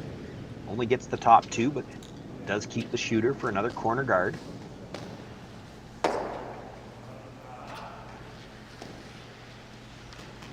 Erickson asking for this guard to be perhaps just a little bit tighter, maybe underneath the corner of that red stone just to take away the angle. Yeah, if they could just put this just on the edge of just in front of the red rock or just behind it, but just almost edge on edge, it makes the shot a lot harder for Kevin to try to run it in. Yeah, the 2 stones that are sitting there now, you could probably run that red in, make the double, and keep not just the run back stone, but also keep the shooter for another corner guard. So you don't want to give him the chance to even play that. Tuck the corner of this. Well, they're going to have to go to get it by the red. Big not swing going right to, now. but plan B now. That rock was going sideways by the end. Moved it over a little bit, but not so far that you could still, if you're Kevin Cooey, play the red back onto the double. The problem with that is, even if you make that, after you make that, there's not a lot of ways into the house.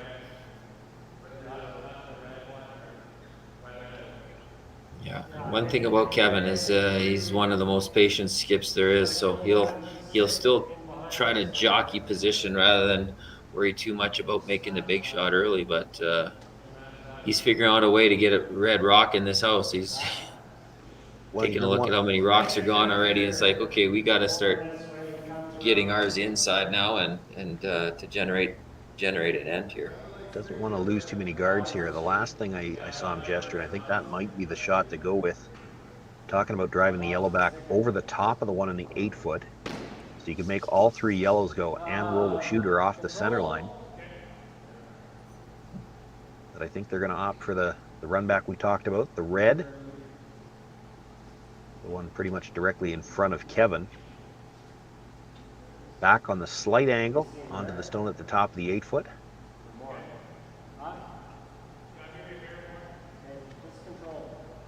If you get this just slightly over the top of the yellow top 8, you could double the yellows, at the very least move both yellows. Leave the run back stone in the rings.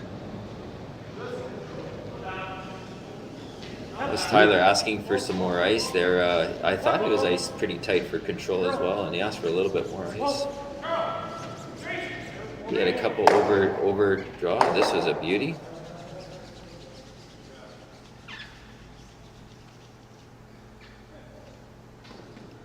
Moves both of them, doesn't get either one of them out of the rings. It is the Adine stone on the edge of the 8-foot, side of the 8-foot, sitting shot rock. The stone that was just run back is second at the top of the 8. There's the little biter at the back 12.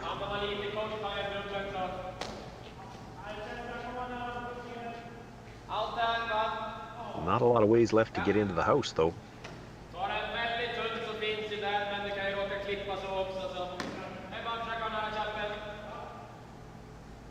And the one yellow guard is directly in line to the one red stone in the ring, so they're going to play the run back.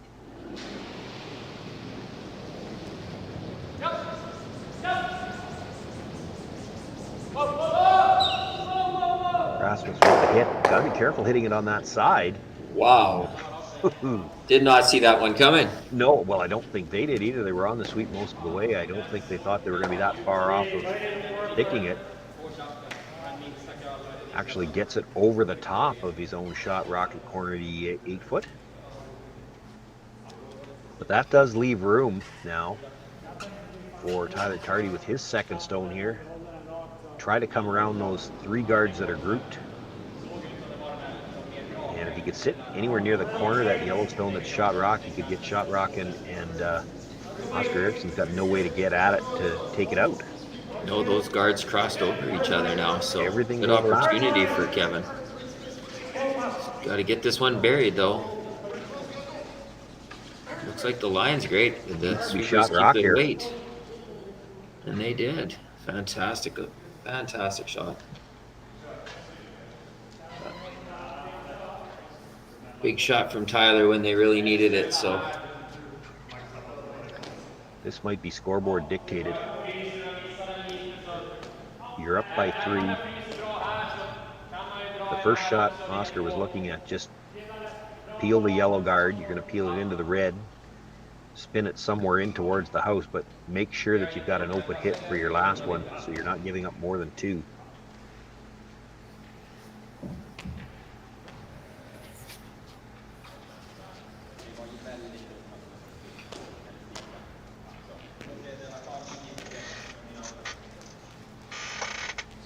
Even 2 up, you might have had to play this. That was a great draw by Tyler Tardy.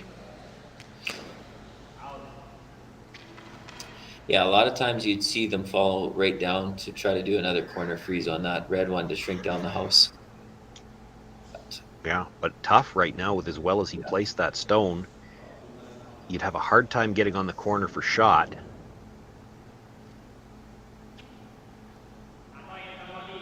There's still enough room to come around to the other side of the 4-foot to sit a second shot for Cooey, so you have to make sure you got a shot with your last one. He's looking to just peel 2 here. I don't think the third one moves at all. Well, it does. They must have been touching.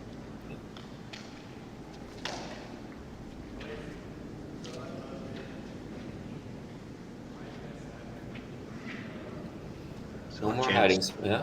No, Sorry, well, he's go got ahead. one hiding spot. He could Yeah. hide, but the stone that's currently shot stone's going to be open. Yeah.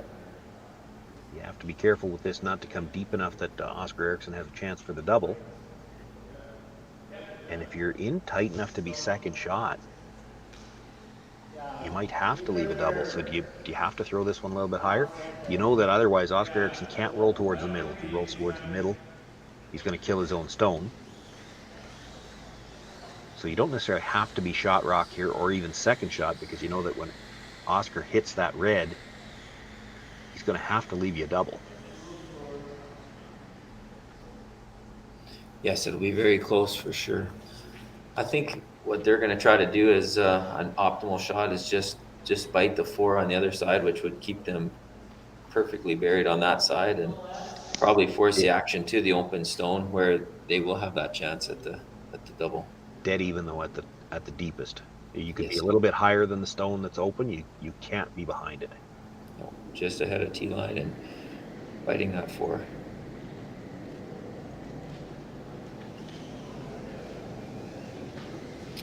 Sweepers are pretty happy with it right off. Just keeping it clean. Light little sweep, indicating that they're pretty happy with the weight. Looks like it's got to curl quite a bit though. Here it comes. It needs the weight. And they we need know to that be on shocked it. them in the past. Yeah, this is they had no sense of urgency right from the beginning there, and that come up well short.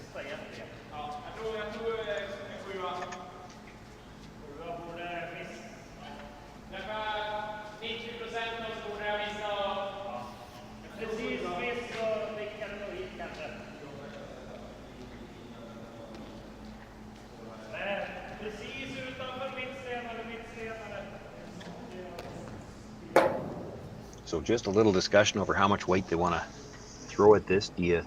And does it matter? Is that back stone biting? Because if the back one's biting at all, you could play fairly aggressively, and that's, I see Christopher taking a quick look over his shoulder. You could play fairly aggressively for the roll. Not too worried if you lose your own off the side of the 8-foot, because if you get in behind, your chance for the steal. If you lose your own on the side of the 8-foot, but that stone in the back is the biting, you're still going to have the force. Yeah, I know it's definitely, it looks out from our perspective, but it's on an angle for us, so definitely it'd be worth having a look at. We're going to find out, because they're going to get pretty much a nose. Well, it might still matter, because Kevin Cooey's got a shot for the blank if it's out.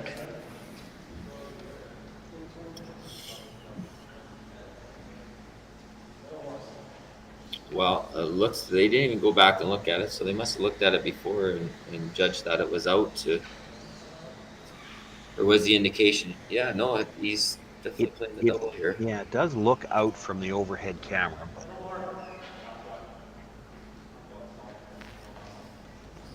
so Kevin Cooey will be looking with this final stone to hit about half a rock.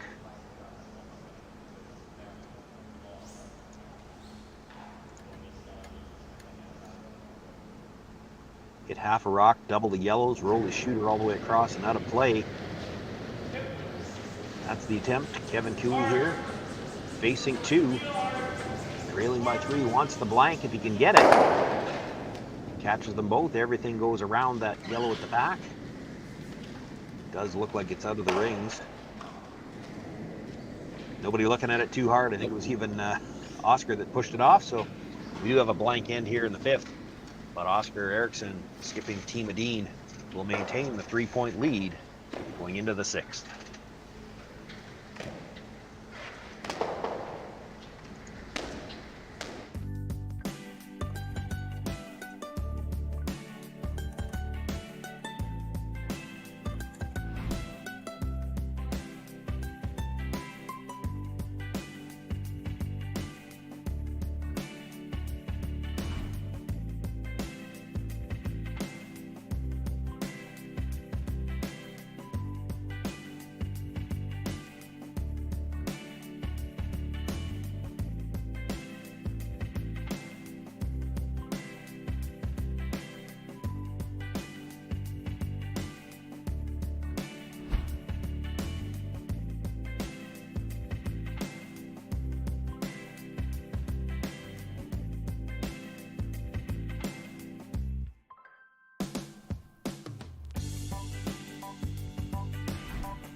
we asked Saskatchewan what they know about 5G.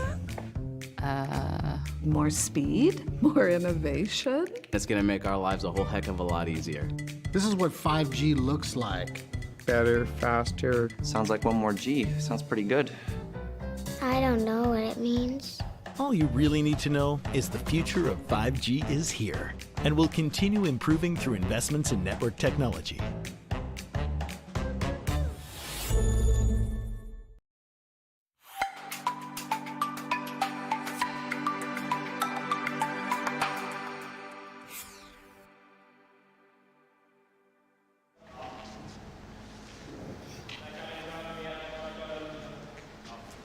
Sean Joyce, Jeff Chambers here with you live from the final of the IG Wealth Management Western Showdown, Swift Current Curling Club. Team Nicholas Edin playing three-handed for the entire event. Coming into this final undefeated and now with a 3-point lead as we begin play in the sixth. Kevin Cooey calling for the second corner guard and for the second end in the row looking to split the rings with those corners.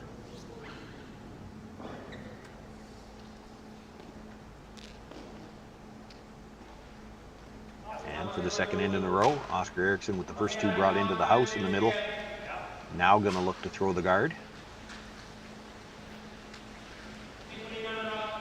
Yeah, it's amazing, Sean, how many ends we watch, no matter who's playing, and how the ends set up very similar. Like, this is a very typical kind of start in this situation, but it's just amazing how by the end of it, or even 3/4 through an end, we never have the same situation twice.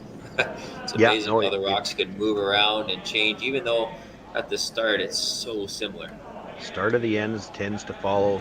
There's only a handful of scripts that they follow for the 5-rock 3-guard zone.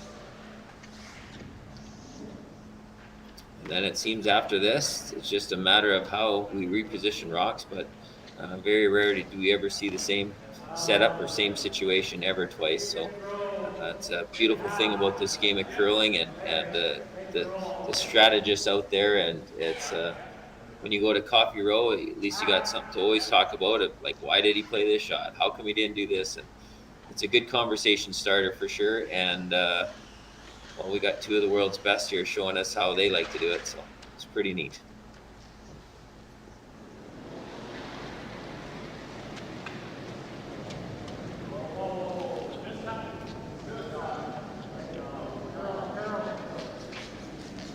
Bradley Thiessen has made some outstanding runbacks in this game, this time being asked to come around, tap a stone back and roll behind the corner.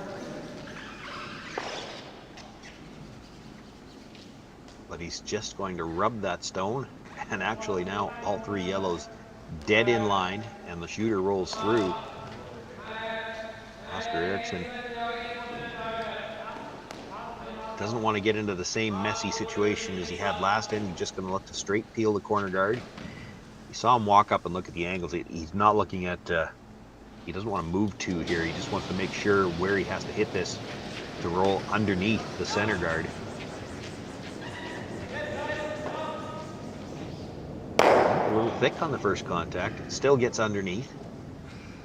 Just the lineup on those three yellow stones in the middle is so good. I'm sure he didn't want to disturb that rock at all.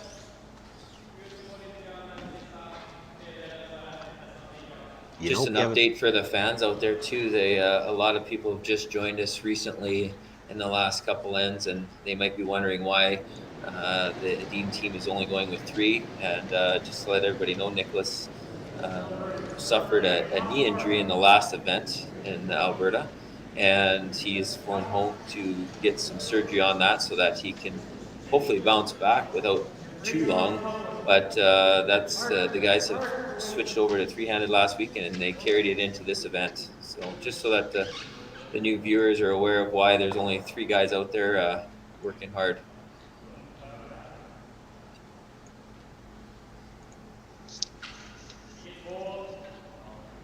The smart aleck in me is thinking if anybody's just joining now, we should have made up an answer and left them really wondering what was going on.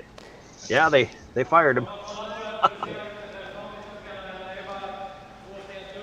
They were looking there for the corner for east of the shot stone. They've had some struggles with their weights. That one comes up a little bit light, but it does get a good angle on this stone at the top of the 8-foot.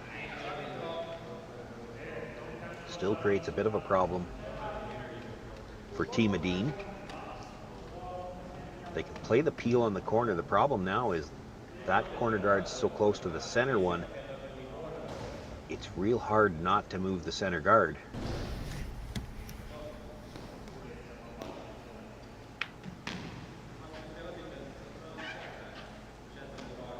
That's what they're looking at. How thin do we have to hit this? If we come into the side of it, is that any good for us? This is where that you hope they paid attention in geometry class. Well, you did. You still have to convince the rocks to cooperate. That's true. These guys are pretty good at their angles, and world number 2 ranked. I think they've played enough shots that they definitely know their angles and their percentages. Well, I think they're talking about the double peel and hoping to get the back end of the yellow and maybe get the shooter to squirt forward and still provide some cover in the rings. I'm just going by where they keep tapping the brooms. It kind of looks like that's what they're thinking. It's paper thin on the first red one to get completely underneath the yellow.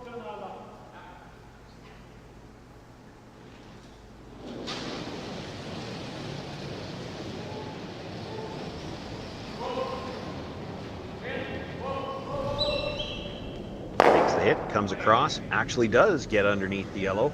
I don't think they thought they were coming underneath even when they hit, because you saw Oscar Eriksson jump up and start to sweep thinking it was going to hit the back end of that yellow.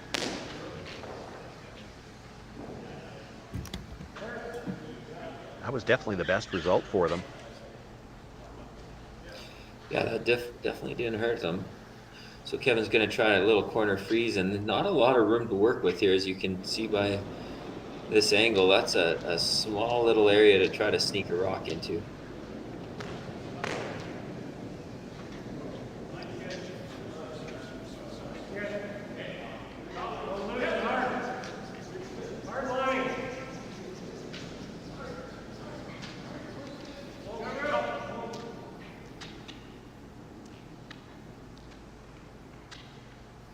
Great shot, Tyler.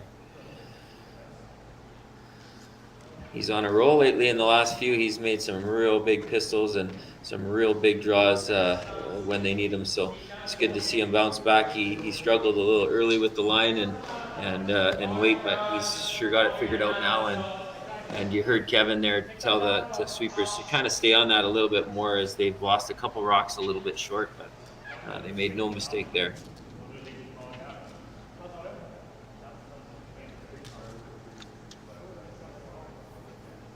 So everything's angled. The only way Team Adine can remove a red stone here is to play the guard straight back. They're going to lose one of their own as well.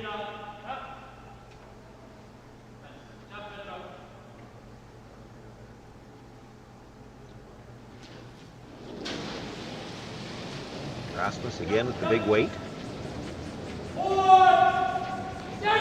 Hit this very close to right on the nose. This is curling across. Actually puts it onto his own. And some good cat-like reflexes to keep the stone off the divider from affecting play. It ended up going out of the rings anyway. So a little fortunate there for Rasmus when he drove it by the red at the top of the 12-foot. Still managed to kill one red stone, the one at the edge of the 4-foot. So it's Team Adine sitting one right now on the button. Team Cooey with a little bit more room to work now. They do have stone at the top of the 12. They can move it straight back, get it towards shot rock.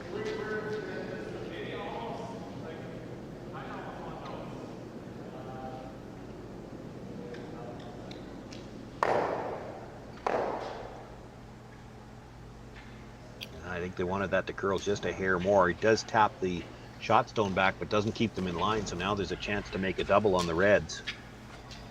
That does not. Yeah, I'm not sure if that was a weight issue or what, because they were trying to get that to curl up and to get hidden so that they didn't leave this. This is almost a nose double now for them. So yeah, it only needs to curl a sliver more, if it just so that it doesn't drive the yellow back on an angle. If it curls a sliver more on the first one, you line them all up. Yeah, that would have been really nice. The old Christmas tree special it would have been. So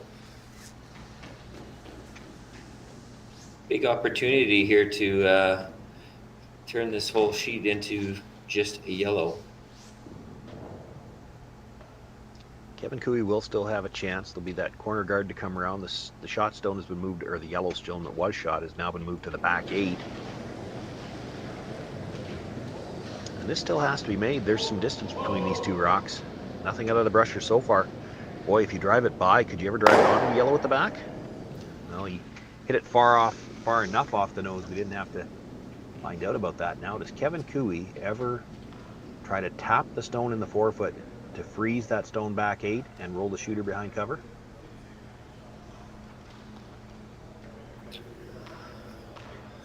Yeah, it's hard to say whether he would do that or just there where he put the broom, where I mentioned last time, just that Christmas tree or half the Christmas tree, where you just show a half a rock so that you can't make a full shot on them. Well, I'm still thinking 3. You're thinking 2. That's the shot for 3. Yeah. Is you tap the red back on the angle. It's a very similar shot to what Tyler Tardy just made. You just need a little bit more curl. Tap it back to freeze on the yellow and roll your shooter in behind the guard.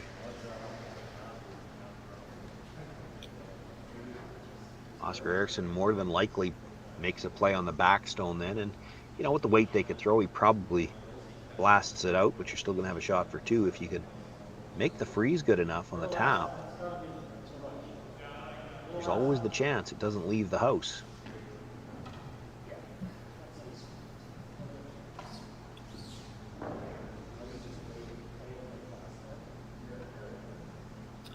With that ice, he might be going with your shot. Yeah, I'm sure he is. That's what he looked at. I think he indicated play the tap and roll. Yeah.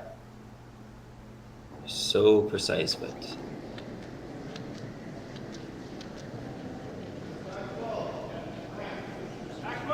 they're back 12 right off the bat, so that would be maximum weight for this shot. Well, he's hitting on a bit of an angle. I think that's about the right weight, because you're going to lose some when you're hitting it on an angle. Line's close. This might overcurl, actually. We know it comes down hard here. And it not, did it again. That is not back 12. No. That is definitely not back 12. So the guys are really having trouble judging Kevin's rocks here, because they said back 12, and that was back 4 at best. I think they're okay. I mean, they should still have a shot for 2. Eriksson, he could elect to try the double, but there's a lot of risk involved in trying that double. He's got to hit the stone on the button first, roll towards the back end of the other rock. The problem with that is, if you ever hit it too thick, you dead jam it on the yellow at the back, don't get the second one out either, and it's a shot for 3. So I think, when he put the broom down awfully tight, I think he was just going to hit this stone and roll to the edge of the 4.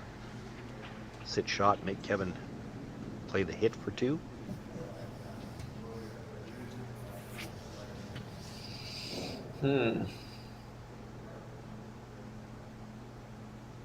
Has to be trying to roll broomside with this.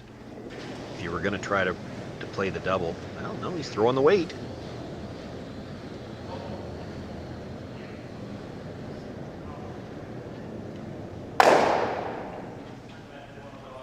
Threw the weight, but I think put the broom down in one of those let's be safe broom locations, and doesn't come up at all. He makes the hit, rolls the shooter out. He'll give Kevin Cooey the chance for 2, just to make sure he doesn't give him any chance for 3.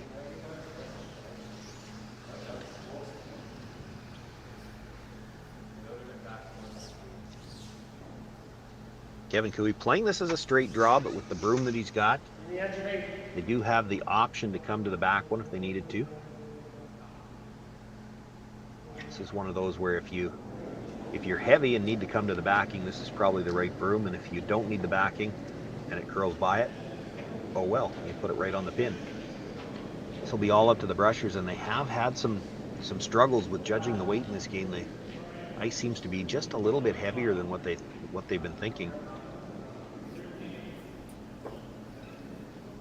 Haven't laid a brush to this one though, and it's going to overcurl the back one for sure. Does end up right on the button. Kevin Cooey with his final stone here in number 6. Makes the draw to the button. Picks up his 2 points. He closes the gap. It's now 4-3 for Team Adine, and they will have last rock in 7th.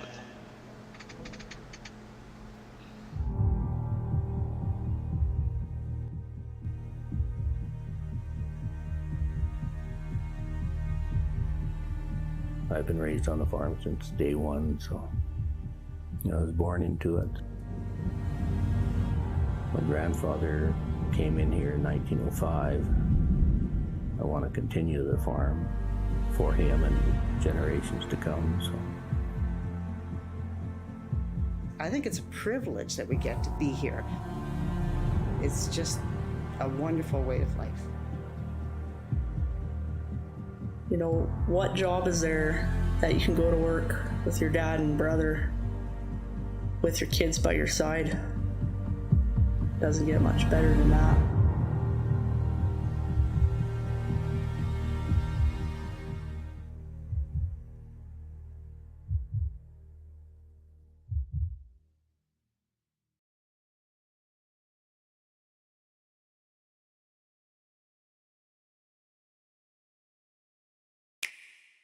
Sometimes curling just isn't as fun as it can be on the Nintendo Switch. With up to 4 players per console, you can enjoy curling with your friends and family anywhere, anytime. Let's play curling. Available now only on Nintendo Switch.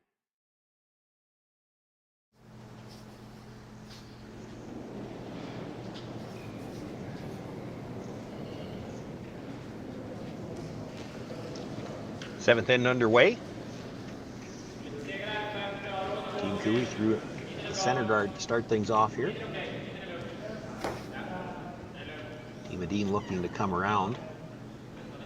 And it'll be interesting. I thought we might see here, even in the 7th end, double centers, but that first guard is a halfway guard. It makes it real tough to throw the second center guard, and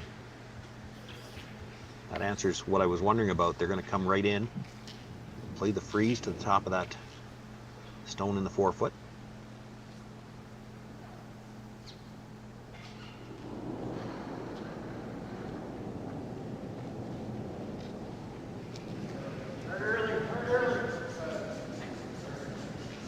Yeah, a little surprise too there, Sean. In this situation, I would have expected to see a second center guard. Well, that's what I was thinking before we came back from the break. When you come back from the break and see that they've thrown the first one halfway, it's real tough to throw 2 centers. I did hear on that attempt, Carrick Martin right out of his hand said hard early, so I don't think he was happy with the release on that one. Comes up a little short as well.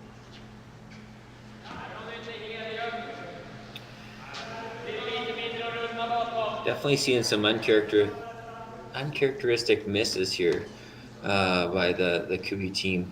Just here and there missing those shots that they're normally famous for making.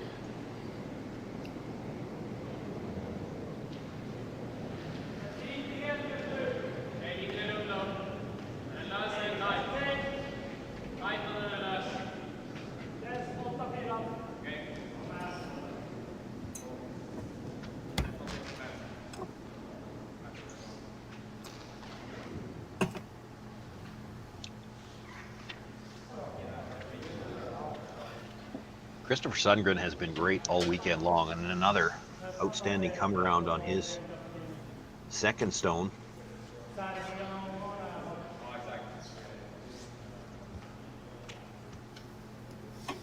Yes, it's pretty easy to see their how their win-loss record comes. Yeah. They're just so solid top to bottom, and we're only seeing 3 out of the 4 with Nicholas being at the helm. It's you can see why they're just so solid and Olympic gold champions, and just a great team all in all, and they get along with each other. Their discussions are good, and it's great to see such a great team. I've had the opportunity to call a couple of their games now, and I'm trying to think back. I don't know if I can remember Christopher Sundgren being behind the tee line once yet this week. And on top of that, he's in the house now. He's the vice with Oscar Eriksson throwing the last 2 stones, and he's been very good in the house. Saw a he was the guy that saw the double that Erickson played to win one of his earlier games. I remember I was on the call in that game. It shocked me because there you've got a guy that normally plays lead C being the only guy that saw the double. That's not supposed to happen. Yeah, these super teams nowadays, they it doesn't matter what role they're in, they all see the game so well now, and such big parts to the strategy of the team now in all positions. It's double. Makes the double peel. Shooter stays right there. I think they were hoping it was going to spin up. But it is their color now. Team Edine sitting shot rock on the 4-foot. Second shot in the open belongs to Team Cooey. There is kind of a pocket between those two, and that's what Kevin's looking at. Do you freeze that pocket? Also looking at playing the tap on the yellow top 8-foot and see if they can start to make more than just a pocket, more of a wall at the top of the 4-foot. Kevin absolutely does not want to see a blank here. No, Kevin's going to be coming full guns a-blazing. He's the reigning champion of this IG Wealth Management Western Showdown, so he would like to take that first place check again. He enjoyed holding it last year, and with his new team, he'd love to hold it again, but he's got a lot of work ahead of him, so he's going to have to really get some rocks into great positions here to try to force a steal to make the 8th end a real interesting coming home end. Well, you know, the Cooey team has had their struggles so far here this afternoon, but the one guy who has not struggled at all, Bradley Thiessen, has had one heck of a game and puts a great freeze in the pocket there. Yes, he's played really well. If we had the percentages going, he'd be very happy to see his percentages in this game. It's he has not missed much. He's set up some great ends. They just haven't always got to finish them off. Either Tyler or Kevin just missing by a hair, and just makes the difference in a game like this.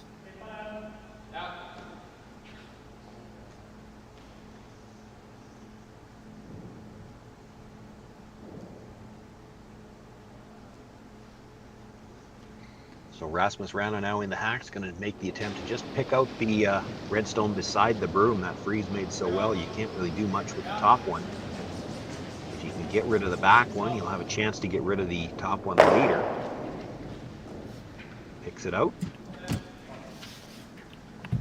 Made that look very easy, but as we know, Sean, there wasn't a lot of room there. He saw probably just a third of the rock at what he hit, and just a fantastic shot. Made that look so easy. So now the call from the Cooey team, they're going to try to come down, get to the face of that redstone, maybe slightly to the inside. The face will do it, though, because he's got to tap it. So when you tap it, you'll spread out the red and yellow, and again, leave your shooter in what would be a pocket between those two stones.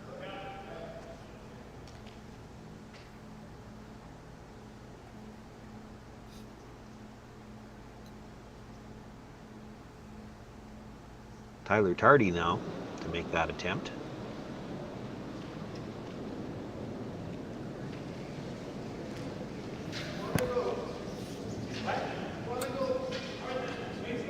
Rusher's indicating this might be a little light.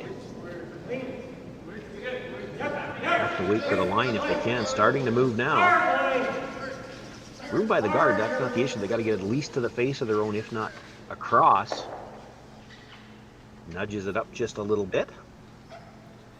Ooh, does this give the opportunity to slash that yellow into them and I think take them both out? They needed to move it just a little bit more than that, I think.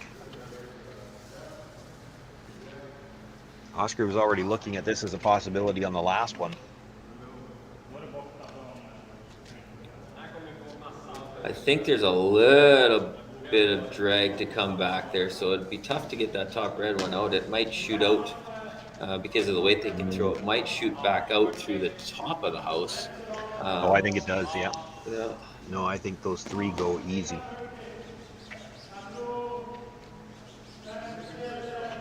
That's the indication where he's trying to sweep there, because it'll actually shoot and start going out the front of the house. at the very least, even if it does start to jam, it's definitely going to spin out far enough to be out in the open, and they'd take that right now. Probably have to lose your shooter and the Yellowstone, though. The first Yellowstone that you're hitting, I don't think you're keeping either one of them in the rings. There it goes out the front. So makes 3 go away, loses the shooter as well. Just the Dean Stone sitting at the top of the 4-foot and the long guard left.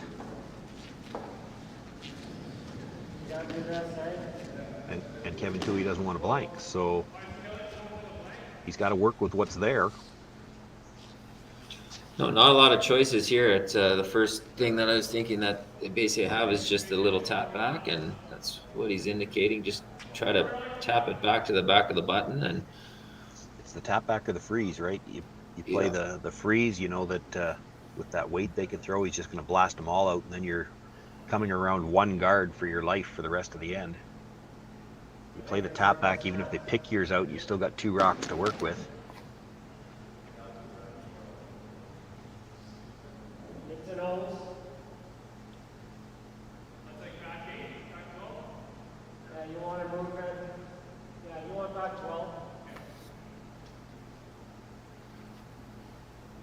So back 12 is the weight call, and just tapping, and they want to get right to the nose of this rock.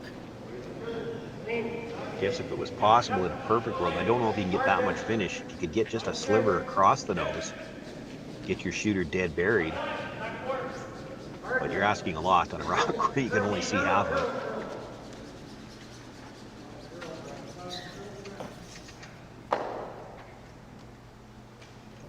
Again, just a little bit light. You don't hate the fact that you tapped on that little bit of angle, but you would have liked to have at least put it fully behind the tee line. It's getting behind cover now. If it was buried, it's a rock you could freeze to, but you still have to move it now.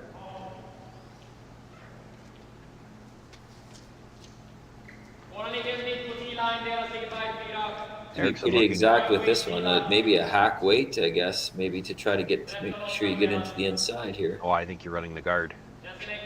You don't mind having run it in. Yeah, and if you miss it, well, what's Kevin doing? He's going to have to group rocks in the 4-foot, and then you're one blast away from a blank end.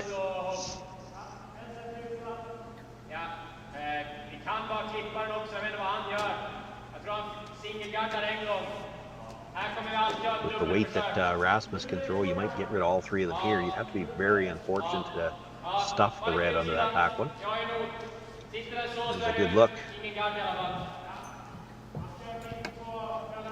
$12,000 papers to the winner for the IG Wealth Management Western Showdown here in Swift Current, Saskatchewan. The Happy Gilmore size check. Absolutely. That's going to be, I'm calling it that from now on. I hope that catches on. I want to see that check at every event called the Happy Gilmore check. Close. Got the top one. Fantastic shot. Got the second one and gets it so solidly he actually hangs on for a bite at the edge of the 12. And that could still be a factor because Oscar Eriksson might have a chance to get the steal to score 2 this end. And as much as we said Kevin Toohey doesn't want to see a blank, well, he doesn't want to really see a 2 go on the board either. No, he's going to try to weld this one on there to hopefully just give up the force of 1. Can't really risk tapping this back and becoming shot, I don't think. I think he has to basically think that the best case scenario is to give the team of Dean 1 here and then battle coming home. He'd take 1 point either way, but yeah, I think you're right. Certainly your best bet here is if you could get the force, have last rock coming home. You know that with a 5 rock free guard zone, you should have a chance to generate 2, and 3s happen. There's always the possibility of the 3. And then the other difference is it is a little different here in this event, tied up playing 8 versus tied up in an extra end, because we are playing in the extra ends the no tick zone. Great freeze there by Kevin Toohey. Erickson looking at it, doesn't really do him any good to just straight peel the guard because Kevin Cooey will put it back. You'll have to draw to what's left of the button for 2. That's the way it looks right now. Kevin actually, rather than put it back, could come down, try to tap that back, straight back 6 to 8 inches, maybe sit shot rock.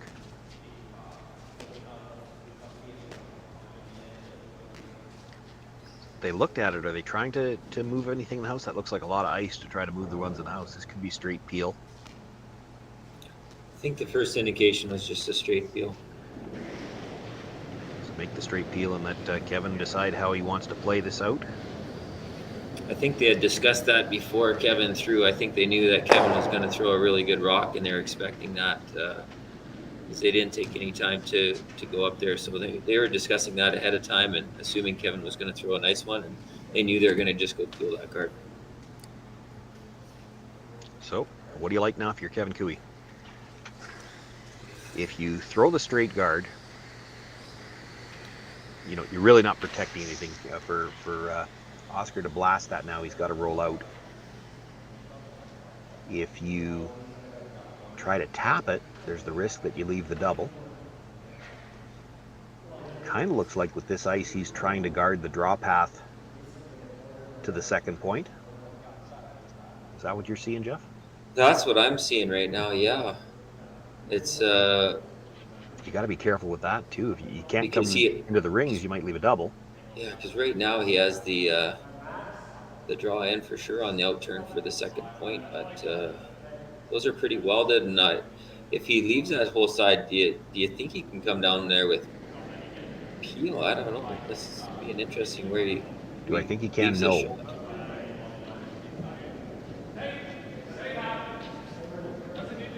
So he basically has to bite the 8 foot and cover up the path as.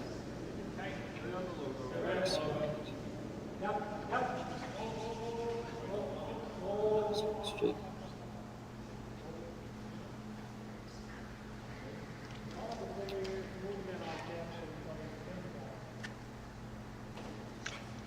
And Erickson's looking at the blank. I think that was Oscar's broom that that signaled off the red onto the yellow at the side of the 12. I don't know if he's going to play it, but that was the first thing he looked at. Wondering now, is there room on the, where's Oscar, the left-hander, is the room on his out-turn side, basically coming away from the center line to catch enough of the button for 2.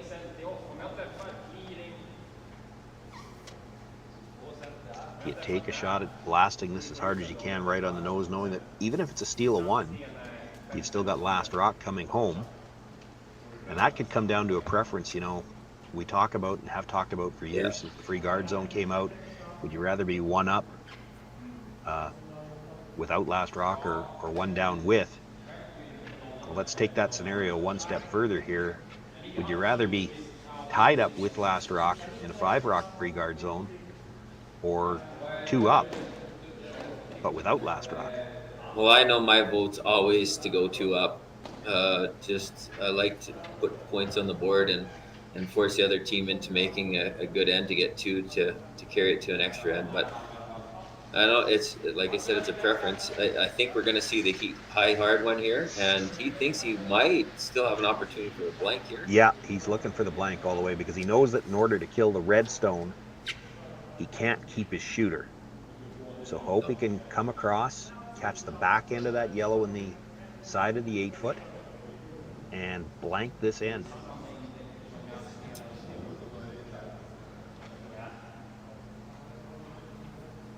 I can assure you he's going to come flying out of this hack right shortly. You don't think he's going to be light here, eh? A lot of rotation trying to get the extra spin off the rocks. Well, looks like he's close. Makes the hit. Does squirt the red all the way across, but well underneath the third shot stone. It stays in the edge of the 12 foot. It'll be a single point for Team Adine. They retake a 2-point lead. It'll be Team Cooey with last rock needing a deuce to tie when we come back.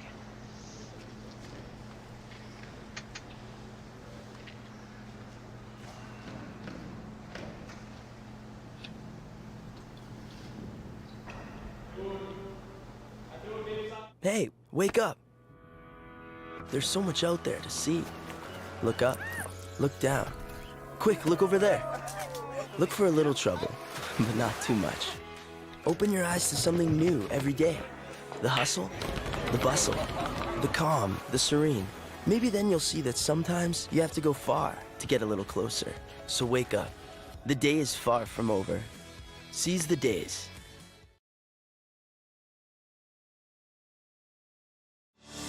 Saskatchewan, you know SaskTel because we're everywhere. Because being everywhere keeps us connected to you.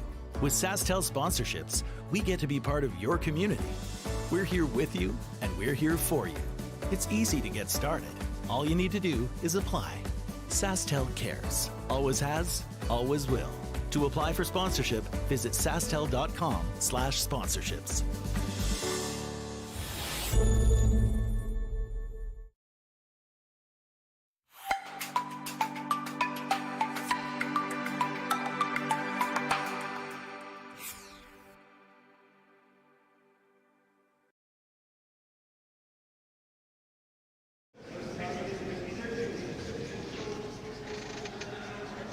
Sean Joyce, Jeff Chambers, happy to be here with you for the call of this final of the IG Wealth Management Western Showdown. Team Cooey needing to score at least 2 to tie here, looking for the corner guard with their first stone, and that one definitely looked like it picked, changed turns, and it's a hog stone for Eric Martin.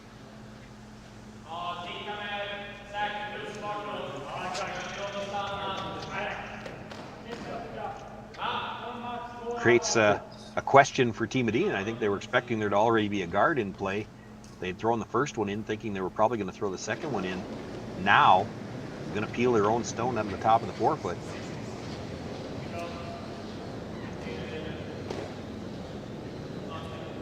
Well, Team Cooey has one more opportunity to still put one safe one out there. So, but you only get one free guard now because the other one's in the back corner. It's hard to score more than 2 like that. So Team Medina knowing they're going to play full-on defense for the rest of this end. Worst case scenario, if they give up the deuce, they've got last rock in the extra end.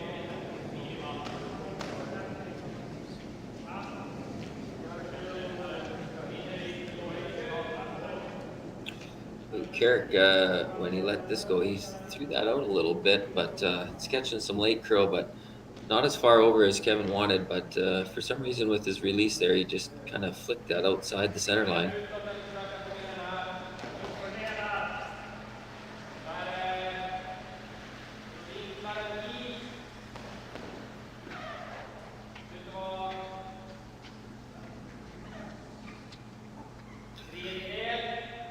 Looks like we're going to see an attempt at a corner guard tick shot.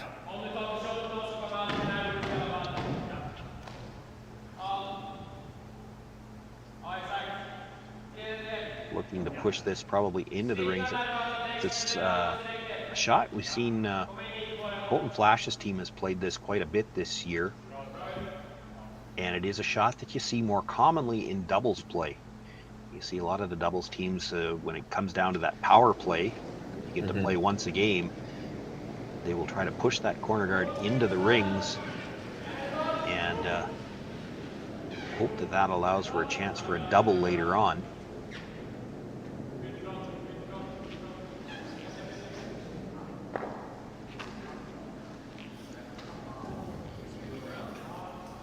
Well, it made contact, just didn't change much. Yeah, didn't move it very far. Tyler Tardy was ready on the brush there. I guess they don't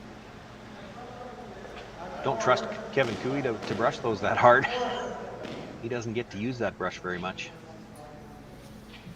Kevin's choosing to come right in instead of throwing another corner guard that they would be trying to make a double opportunity at some point. So he's just going to get his rock in play now.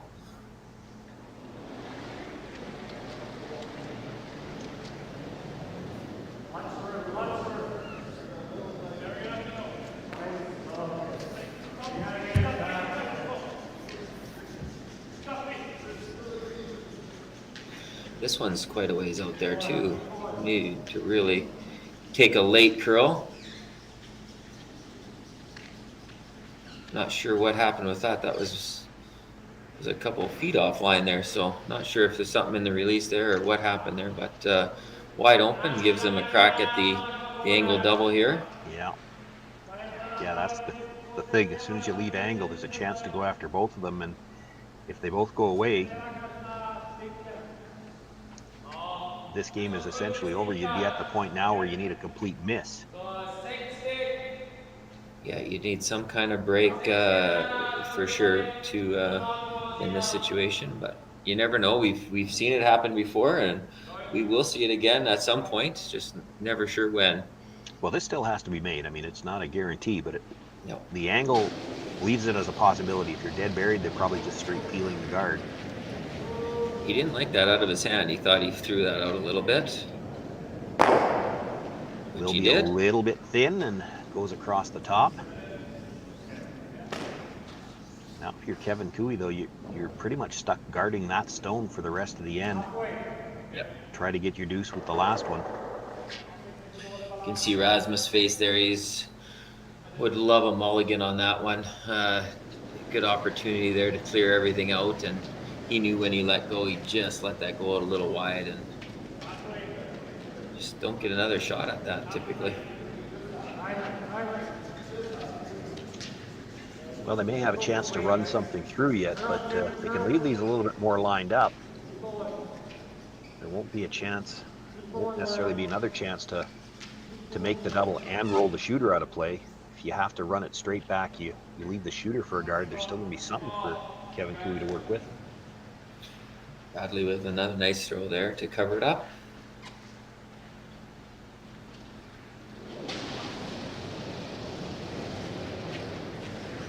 Looks like they're playing the straight peel here, not even looking at the run back.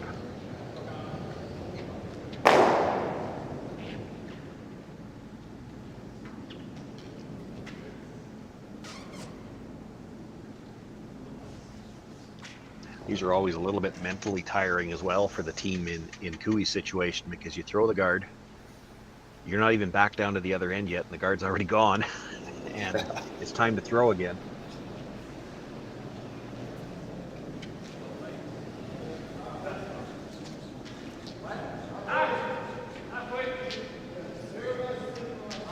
Well, regardless of the outcome, these two teams have put on a great show for all the fans this week, and just speaking on Swift Current's behalf, we're just so happy that they made the trip to Little Swift Current here in Saskatchewan to showcase their talents for us. And thanks again to IG Wealth Management, the Western Showdown here, and Curling Zone and SaskTel Curling Stadium for putting the online so that so many can view. We got well over 1,000 people watching, and it's just great that people all over the world can watch this action. And we're just so happy for Swift Current that we got to host. Makes a good guard there. They're dead lined up, so definitely no thought about trying the run through. Straight peel. Tyler Tardy will look to put the guard back one more time.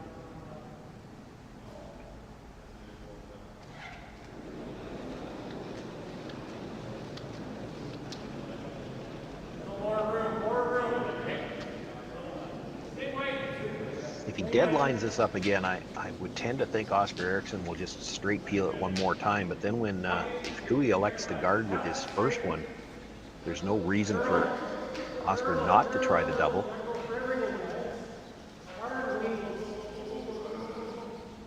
Boy, if he leaves him a piece, do you go after shot rock? Well, I'm pretty sure being in the 4-foot full four ahead of the tee that they're going to take a crack at trying to get around at this and get as close to nose as they can to leave there. I think they would want to leave their shooter there. Yeah, straight peeling it out. If you're going to straight peel it out, you may as well peel the guard. Might as well peel the guard. So I think that they're going to want to hit and just leave theirs in there so that they can to use it in some fashion. Yeah, it becomes a bit of a problem. Kevin's going to have to try to bury one, and you might be able to come off your own to get at it.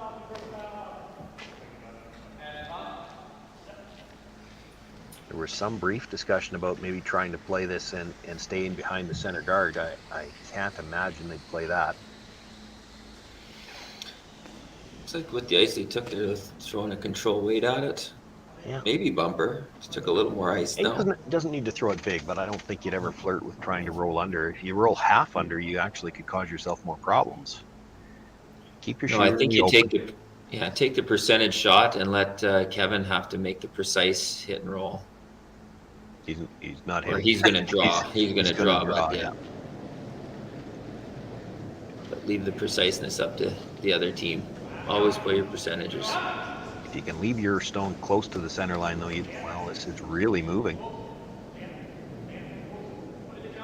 Straightens out a bit at the end. He's got more weight maybe than I thought he had. Makes the hit, does roll across to the corner of that 4-foot. So the thing now is if Kevin Cooey buries one at the top of the 4-foot, you can come off your own. Kevin looking at, I think he tapped the ice a little bit higher, so they wouldn't be able to come off their own, but Kevin might not be shot rock.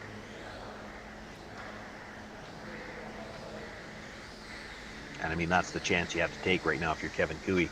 You can't really let him have something that he can double. So you play this to the top 8, even if you're not shot rock. If Oscar Eriksson is going to put it in a spot where he's sitting 2, it's pretty hard to find a spot where you could sit 2 and not leave a double for Kevin Cooey. Yeah, no, he's at a gambling state now. He's like I said, you got to make just fully buried. Top 8 would be best case scenario. Yeah, I think if you're anywhere behind that Yellowstone at all, Oscar's probably coming off of it and the game could be over. Yeah.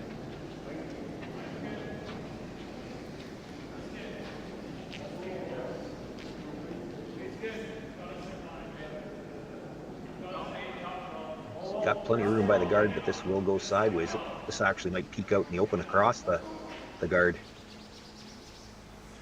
Gotta bite the rings. Oh boy, how it many keeps times fooling have they them. done that?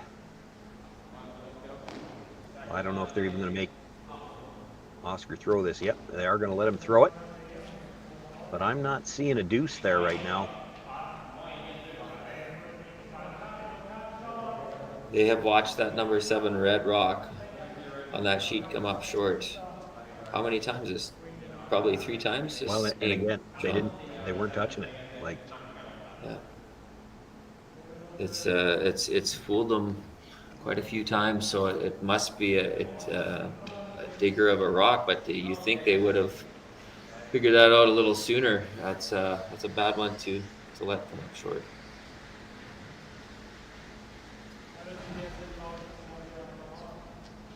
So Oscar Eriksson just looking to lob this into the rings anywhere. The only shot they saw, and boy, it would be paper tough. Kevin Cooey would have to come tight by the long guard, rub the stone he just threw, enough to put it into the rings, and have the shooter come through and kill the yellow.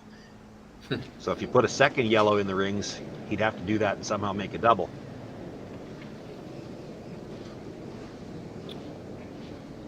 Probably a 1 in a million shot if there's only 1 rock in the rings. It's going to be handshakes as he pulls up to this one, I'm pretty sure. Kevin's already put the jacket on. He doesn't usually throw with it on. He'll usually wear it for warmth, but throws without it. That will do it. Unless he sees something that... Well, they're gonna take a look. Again, it's that same shot, essentially. You got to hit the whisker thin on the red that's just out front of the rings, and I think they're going to play it as a run. So run the guard. Just whisker that one that's just outside the rings, so you can rub it in to catch the top of the 12-foot, and then redirect. The raised stone needs to come back and double the 2 yellows in the rings. It was 1 in a million when it was just 1 stone in the rings. The odds will be a little longer than that this time. If this worked, it would be a highlight reel forever. Oh my God, he almost thought it would have been neat to see. Makes the run, but does drive it by his own stone, picks off the 1 stone. It'll be another steal of 1. Put it in the books as a 6-3 final. Team of Dean playing shorthanded all weekend. Goes undefeated and picks up the win in this championship final of the IG Wealth Management Western Showdown. Jeff, I'm not sure, and I don't know if you know what the Halloween traditions are in Sweden, but I really want to see somebody hand Oscar Eriksson a pillowcase and he walks over and says "trick or treat" in front of the Happy Gilmore check. That would be wonderful. If I was down there, we would probably pull that off. Just watch. I assume it's going to be Chris Eichert making the presentation. Just watch him drop that check into the pillowcase. Need a very big pillowcase though for that check. But let's be honest, when we were trick-or-treating, that was the size pillowcase you wanted, wasn't it? Absolutely. It was all about filling that bad boy up and then loading it in the vehicle and getting out for more. See if we can get the camera angle switched around. We're on the wrong camera right now to see the presentation. There we go. There. Are they checking who to make the check out to right now? Yeah. Don't be making it out to Nicholas. Yeah. He can't take that and cash that right now. Photo deposit maybe will work.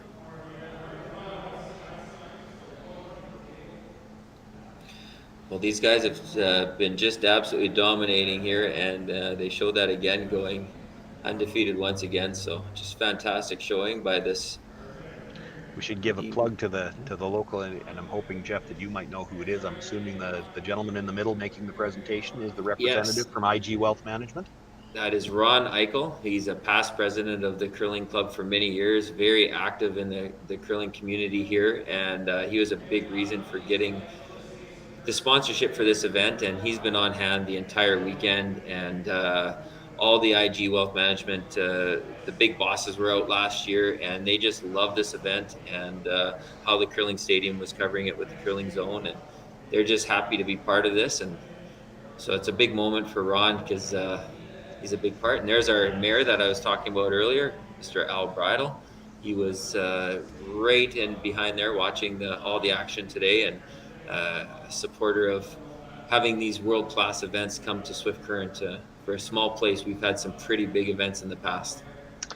You have. We've had a chance to cover some of those events this year on SaskTel Curling Stadium. Another outstanding event just wrapped up. Team Adine with the win here in the final over Kevin Cooey. They are the champions of this year's IG Wealth Management Western Showdown. We want to thank everybody who's been with us all weekend long. It's been an outstanding event.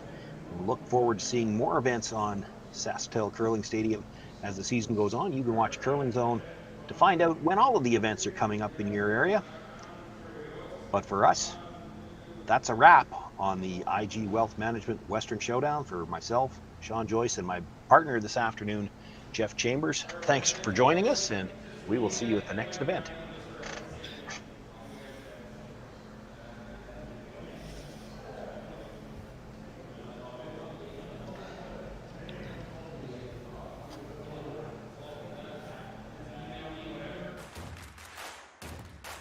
Imagine being able to stream every curling game from every sheet from any event, be it your Wednesday league game, bonspiel, or corporate event. Curling Stadium offers an all-inclusive streaming solution featuring high-quality cameras, ease of use, great reliability, and minimal installation. Offering your sponsors customizable ad space on your streamed curling games and being able to sell video packages to your corporate events for increased revenue. With Curling Stadium, you can stream to any device, be it your mobile phone, tablet, or computer. Push the feed to your desired platform, be it Facebook, YouTube, or any other social media.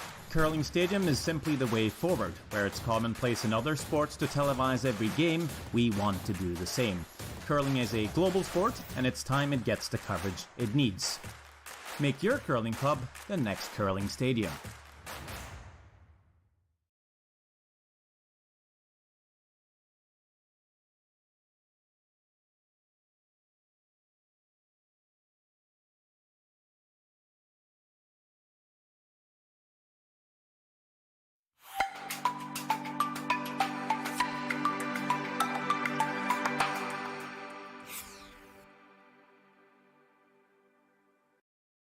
Had some questions about if our houses are painted or are they logo. Our events are always painted houses, but in the future coming out, I'm pretty sure we're going to be going to all logo houses. They're a great revenue source for any curling club. You can get your advertisements on there, and usually after the first year, the houses are paid for. It's all free money for you. So hopefully check Jet Ice out for your future in-house locals.